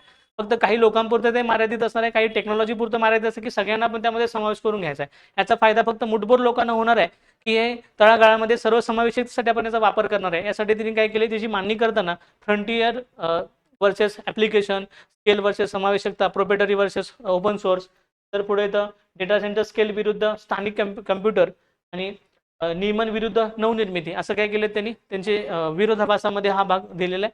ते पहिल्यांदा म्हणतात की फ्रंटियर विरुद्ध ॲप्लिकेशन. ठीक आहे, आपण फक्त काय करणार आहे, हे एक आपण सिस्टीम स्वरूपात आपण आणणार आहे. फक्त आपण याचे सॉफ्टवेअर किंवा सिस्टीम स्वरूपात आणणार आहे की प्रत्येक विभागासाठी लागणारे छोटे मोठे सॉफ्टवेअर करून आपण ह्याला काय बनवणार आहे, तर एकदम समावेशक आपण बनवणार आहे, सगळ्यांना उपयोगाला पडला असं बनवणार आहे. हा मुद्दा काय केलेला आहे तर इकॉनॉमिक सर्व्हेने मांडलेला आहे की फ्रंटियर विरुद्ध ॲप्लिकेशन. आपण ॲप्लिकेशन बेसवर स्थानिक गरजेनुसारीची सुसंगता मानणार आहे की आपण फक्त स्थानिक गरजेनुसारीचा यामध्ये फक्त आपल्याला काय करता येईल, नियंत्रण आपण आणणार आहे. हा भाग त्यांनी काय केलेला आहे, इथं एक्सप्लेनेशन केलं आहे. आता स्केल विरुद्ध समावेशकता, हे म्हणतात की उच्च उत्पादकता आणि कमी खर्चामध्ये कामगारांना यामध्ये सामावून घेतलं जाईल. की पुढे येतं स्पर्धात्मक कायद्यानुसार आपण काय सगळ्यांचंच काय करणार आहे, सगळ्याच कामगारांना किंवा सगळ्यांसाठीच आपण हे बनवणार आहे. हे त्यांनी दुसरं स्केल विरुद्ध समावेशकता. नंतर येतं प्रोप्रायटरी विरुद्ध ओपन सोर्स. हे म्हणतात की संस्थात्मक फायद्यासाठी, म्हणजे फक्त याचा वापर संस्थात्मक फायद्यासाठी किंवा संस्थात्मक रचनेसाठी करतील, की हे ओपन सोर्स असणार आहे की सगळेच लोक यामध्ये सहभागी होऊ शकतील. आपल्या गरजा आपल्याला लागणारी सगळी माहिती याद्वारे सगळेच लोक कसे प्राप्त करू शकतील, ओपन सोर्स मार्फत. हा काय असणार आहे, वाद असणार आहे. नंतर पुढे येतं डेटा सेंटर स्किलमध्ये फक्त आपण याचं प्रशिक्षण देणार आहे किंवा हे वापरता येणार आहे मोठमोठ्या डेटा कम्प्युटरमध्ये फक्त वापरता येणार आहे की हे स्थानिक कम्प्युटरमध्ये आणि सर्वसामान्य लोकांना देखील आपल्या हातामध्ये AI टेक्नॉलॉजी पोहोचणार आहे. हा देखील भाग असणार आहे. नंतर पुढे येतं यावर आपण कंट्रोल कसं ठेवणार आहे, आपण हे नियमन करणार आहे की आपण याला नवनिर्मिती म्हणून याच्याकडे बघणार आहे. म्हणजे आपण रिस्ट्रिक्शन आणून फक्त काही सेक्टर पुरतंच याला मर्यादित ठेवायचं आहे की नवनिर्मिती इनोव्हेशन म्हणून हे सगळ्यांसाठी आपण खुलं करायचं आहे. हा देखील पुढे काय असणार आहे, आपल्यासमोर चॅलेंजेस असणार आहेत. त्यामुळे इकॉनॉमिक सर्व्हे म्हणतं की AI येते ठीक आहे, परंतु AIचा जे वापर आहे किंवा AIचा जो काही उपयोग आहे तो कोणासाठी असणार आहे किंवा कशासाठी असणार आहे यावर आपल्याला काम करावं लागेल, असं काय म्हणतो इकॉनॉमिक सर्व्हे. नंतर म्हणतो की आपण काय करायचे, आपण काय तयारी करायचं आहे. इकॉनॉमिक सर्व्हेच्या मते आपण काय तयार करायचं आहे, तर आपण शालेय किंवा हायस्कूल लेवल पासूनच काय आहे तर AIचं नॉलेज द्यायला आपण सुरुवात करायचं आहे. त्यासाठी एखादी स्कीम आपण चालू करू शकतो की कमवा आणि शिका यासारखी आपण एखादी स्कीम चालू करू शकतो आणि त्याद्वारे आपण काय करू शकतो तर लोकांपर्यंत AI किंवा लहान मुलांपर्यंत AIची जी काही पेरणी आहे ते आपण लहान वयापासूनच करू शकतो. नंतर हायस्कूल लेवलला देखील आपण काय करू शकतो तर त्यांच्या अभ्यासक्रमामध्ये AIचा वापर करून घेऊन त्यांना लवचिकदृष्ट्या हळूहळू जगाशी कसं कनेक्ट व्हायचं की AI टेक्नॉलॉजी कशी वापरायची याच्याबद्दल देखील आपण काय करू शकतो तर पद्धतशीरपणे आपण लवचिकरित्या त्यांच्यापर्यंत पोहोचू शकतो. मग प्राथमिक शिक्षण असेल, माध्यमिक शिक्षण असेल किंवा आपण जे काही नॅशनल एज्युकेशन पॉलिसी आहे त्याद्वारे आपण AI लोकांच्यापर्यंत पोहोचू शकतो, असं इकॉनॉमिक्स. आता पुढचा त्यांनी शेवटचा जो चॅप्टर दिलेला आहे की भविष्यातली शहरं कशी असणार आहेत किंवा भविष्यातली भारतीय शहरे इंडियन सिटीज कशी असणार आहे, त्याची प्रगती आणि त्याची परिवर्तन कसं करायचं आपल्याला, हा महत्त्वाचा भाग आहे. आता आपल्या शहरांचा जगाशी जर तुलना केली तर पहिल्यांदा सगळ्यात महत्त्वाचा भाग आहे तो FSI. आता आपल्या शहरांचा जर FSI बघितलं, ठाणे, पुणे, मुंबई या सगळ्या शहरांचा FSI बघितलं तर तो 1 ते 3.5 इतकाच आहे, म्हणजे 1 ते 1.5 इतकाच आहे. ते जर आपण न्यूयॉर्क किंवा आपण सिंगापूर यांचा जर आपण काय बघितलं तर FSI बघितला तर तो सिंगापूरचा 25 आहे, जो न्यूयॉर्कचा आपल्याला किती बघायला मिळतो 15 इतका बघायला मिळतो. त्यामुळे FSIच्या दृष्टीनं लागणाऱ्या जागेच्या दृष्टीनं जर बघितलं तर कमी जागेमध्ये जास्त बिल्डिंग आपल्याला बघायला मिळतात. त्यामुळं जर FSIच्या दृष्टीनं बघितलं तर आपण खूप मागे आहे, तो वाढवणं खूप गरजेचं आहे, असं इकॉनॉमिक सर्व्हे. तर त्यांनी काय केलेलं आहे तर गर्दीमुळे आपल्या शहरामध्ये वाया जाणारा जो वेळ आहे त्यासाठी 2 शहरांचं त्यांनी उदाहरण दिले. बेंगलोर या शहरामध्ये जवळजवळ 117 तास काय जातात रशमध्ये किंवा प्रवाशांनी जे काही रशमध्येच वाया जातात, म्हणजे काही वेळ वाया जातो कशामध्ये तर वाहतुकीमध्ये किंवा त्या ट्रॅफिक जॅममध्ये जवळजवळ 117 तास यामध्ये वाया जातात. आणि मुंबई शहरामध्ये जवळजवळ 103 तास वाया जातात असं इकॉनॉमिक सर्व्हे म्हणतो. त्यामुळे असं काही सेवांचं जाळं विणलं गेलं पाहिजे, ट्रान्सपोर्ट सेवांचं किंवा बाकी सेवांचं असं काही जाळं विणलं गेलं पाहिजे. त्यामध्ये मग मेट्रो असेल, जलदगतीच्या रेल्वे असतील, त्यामध्ये वंदे भारत, वंदे यासारख्या जे काही आणल्या होत्या, आपण मेट्रो आणल्या होत्या किंवा हायपरलूप काही आणले होते, त्यामुळे काय होतं, लोकांचं जे काही वेळ आहे ती बचत झाली पाहिजे असं इकॉनॉमिक सर्व्हे म्हणतो. नंतर पुढचं 2 भाग दिलेले आहेत. एक कचरा व्यवस्थापन आणि आपली भविष्यातली शहरे कशी असणार आहेत. कचरा व्यवस्थापनामध्ये इकॉनॉमिक सर्व्हे म्हणतो की आपण जवळजवळ 98% काय मिळालेलं आहे, तर यश मिळवलेलं आहे कचरा संकलनामध्ये. स्वच्छ भारत अभियानांतर्गत आपण 2014ला जो स्वच्छ भारत अभियान सुरू केलं होतं, त्या अंतर्गत जवळजवळ 98% आपण काय मिळवले, तर कचरा संकलनामध्ये आपण यश मिळवलेलं बघायला मिळतं. आणि ते आपण रिसायकल करायला देखील काय झालेलं आहे, तर आपण सक्सेसफुल ठरलेलं आहे. जवळजवळ 80% त्यातल्या कचऱ्यावर आपण काय केलेलं आहे, तर पुनर्वापर प्रक्रिया केलेली बघायला मिळते. आणि आपण शहरांची स्पर्धात्मक काय केलं होतं, स्पर्धा लावल्या होत्या. त्यामध्ये इंदोर शहर आपल्याला बरीच वर्ष 1 नंबरला असलेलं बघायला मिळतं. शहरांच्या स्पर्धा लावल्यामुळं जवळजवळ 80% किंवा जवळजवळ 98% आपण कचरा व्यवस्थापनावर आपण नियंत्रण मिळवू शकलेलं आहे. आता भविष्यातली शहरे कशी असली पाहिजे, ते शहरांची वैशिष्ट्य काय असली पाहिजे असं इकॉनॉमिक सर्व्हे म्हणतो. बघा शहर हे काय असावं, शहरांचं जे मुख्य संसाधन आहे ते काय असावं, वेळ असावा. कारण शहरामध्ये आता वेळेला खूप महत्त्वाची किंमत आहे. वेळेवर पोहोचणं किंवा वेळेवर काम करणं, जितके वर्किंग हावर्स वाढतील तेवढी देशाची प्रगती आपल्याला बघायला मिळते. त्यामुळे शहरांचं मुख्य वैशिष्ट्य किंवा मुख्य संसाधन इकॉनॉमिक सर्व्हे कुणाला मानतो, टाईमला मानतो, वेळाला मानतो. त्यामुळं जास्तीत जास्त वेळ बचत कशी होईल यासाठी लागणाऱ्या सगळ्या ज्या सुविधा आहेत त्या देशामध्ये उपलब्ध असल्या पाहिजेत. नंतर सामाजिक आणि पायाभूत सुविधा यांच्यामध्ये काय झाली पाहिजे, वाढ झाली पाहिजे. आणि सगळ्यात महत्त्वाचं काय, तर हे सगळं करायचं असेल तर लोकांनी स्वतःहून नियम कायदे कानून पाळले पाहिजे आहेत. त्यामुळे लोकसहभाग हा सगळ्यात महत्त्वाचा भाग इकॉनॉमिक सर्व्हे मानतो. तर ट्रॅफिक पाळणं, कचरा कुठे टाकायचा आहे, कचऱ्याचा विल्हेवाट कशी लावायचा आहे, ओला कचरा सुका कचरा वेगळा कसा करायचा आहे, हे लोकांनी स्वतःच्या लोकसहभागातून जर काय केलं, निश्चित केलं, तर हे सगळं शक्य आहे किंवा साध्य करू शकतो असं इकॉनॉमिक सर्व्हे. अशा प्रकारे एकूण किती चॅप्टर दिले, तर 15 चॅप्टर दिलेले आहेत. आपण प्रत्येक चॅप्टरमध्ये जे काही घटक होते, महत्त्वाचे घटक होते, महत्त्वाचे जे काही क्रक्स होते, महत्त्वाचे काही फॅक्च्युअल डेटा होता. आता ह्यामध्ये कोणताही आपल्याला कन्सेप्च्युअल डेटा नव्हता, फॅक्च्युअल डेटा होता. त्यामुळे आपल्याला फक्त डेटा काय करावा लागला, एक्सप्लेन करावा लागला. तो व्यवस्थित काय करा, टिपून घ्या. नंतर याच्या ज्या काही पूर्ण नोट्स आहेत, पूर्ण सगळे इकॉनॉमिक सर्व्हेचे जे ब्रीफ नोट्स आहेत ते आपल्या शाश्वत अकॅडमीच्या आपल्याला टेलिग्राम चॅनलवर नक्की मिळतील. आणि हा पीपीटी देखील आपण काय करू, तिथं शेअर करू, त्याद्वारे तुम्हाला अभ्यास करता येईल. तर आपण 2 प्रकारचं नवीन इनोव्हेशन घेऊन येतो, ते म्हणजे आपण प्रबोधन बॅच सुरू केलेलं आहे 1 फेब्रुवारीपासून. त्यामध्ये टीचिंग सध्या सुरू आहे. आपले ॲडमिशन मोठ्या प्रमाणात सुरू आहेत तिकडं, आणि त्याचे दररोजच्या दररोज आपले लेक्चर तिथं सुरू आहेत. दुसरं आपण काय घेऊन येते, तर निश्चय नावाची आपण काय करतो, टेस्ट सिरीज घेऊन येते. टेस्ट सिरीज प्लस आणि मेंटरशिप प्रोग्राम. त्यामध्ये आपण जे काही टॉपिक बेस्ड असेल किंवा बाकीचे टॉपिक बेस्ड ज्या काही सगळ्या आपल्या काय असेल टेस्ट सिरीज असतील, आणि त्यामध्ये आपण मेंटरशिप देखील त्या विषयाचे जे तज्ञ शिक्षक आहेत ते तुम्हाला मेंटरशिप करताना बघायला मिळतील. निश्चय यामध्ये नक्की तुम्ही, आपण त्याला प्रीमियम 2026 साठी आपण हा प्रोग्राम घेऊन येतो. नक्कीच त्यामध्ये तुम्ही काय करा, सहभागी. अत्यंत नगण्य फी आहे, 99 रुपये इतकी फी आहे. आणि वेगवेगळ्या वेळी आपण काय करतो, फीमध्ये कमी देखील करतोय. आता शिवजयंती निमित्त आपण काय केले, 50% कमी करण्यात आलेल्या आहेत फी. त्याचा लवकरच तुम्ही काय नक्की फायदा घेऊ शकता आणि आमच्या या यज्ञामध्ये तुम्ही सामील होऊ शकता. तोपर्यंत आपण थांबूया. धन्यवाद.